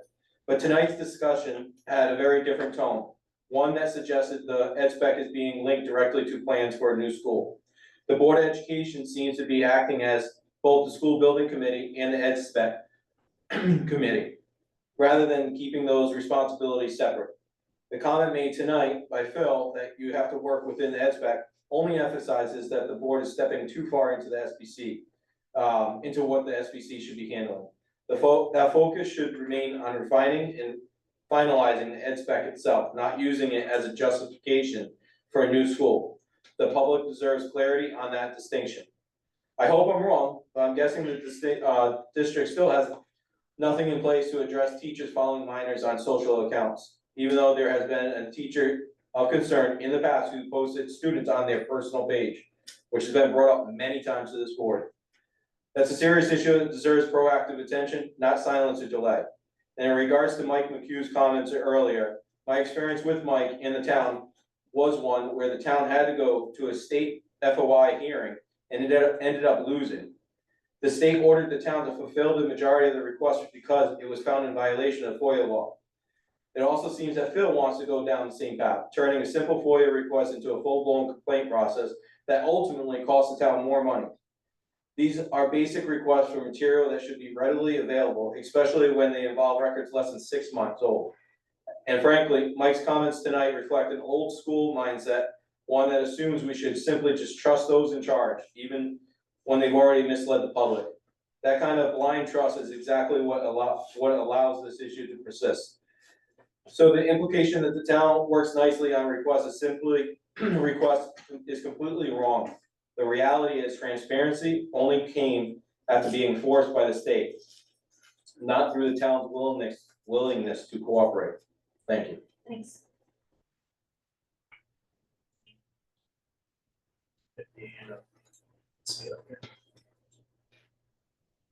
Okay, all right, thank you. That concludes our present to speak portion. And now we're ready for board comment. Did anyone want to speak up this evening?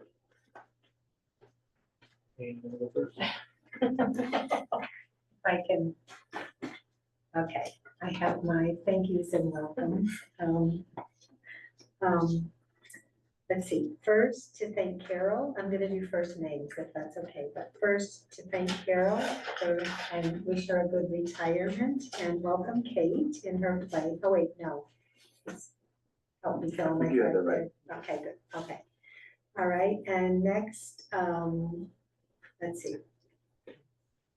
Okay, welcome to Graham in the library, right? He'll be our new librarian, and Hannah, our new fourth grade teacher. Welcome to her. And Maria in the after school program, and thank you to Kelly, who did a great job getting us started and getting it going. And welcome to Katie, and thank you to Dean, and welcome to Lindsay, and thank you to Danielle. And then welcome to Chris. We're glad to have Chris. I think Chris has been a long time coming, so welcome to Chris. And then thank you so much to Carrie. We're so glad we'll stay in touch with you as our PTA president. And welcome to Marie. We get everybody? Okay.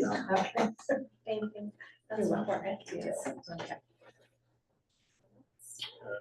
Yeah, I'll go. Just on a sad note, October 9th, Bob Jones passed away. And his connection here is he's a long-time Region 19 board member. Sam and I served with him, being on the board, and his daughter put out a nice Facebook post and mentioned it, and it's a shame. So the condolences go to Bob's family about that. Bob was a trip. His funeral is Friday morning at 10 o'clock at St. Thomas, if anybody's interested in going. Bob was one of my middle school teachers. Wow.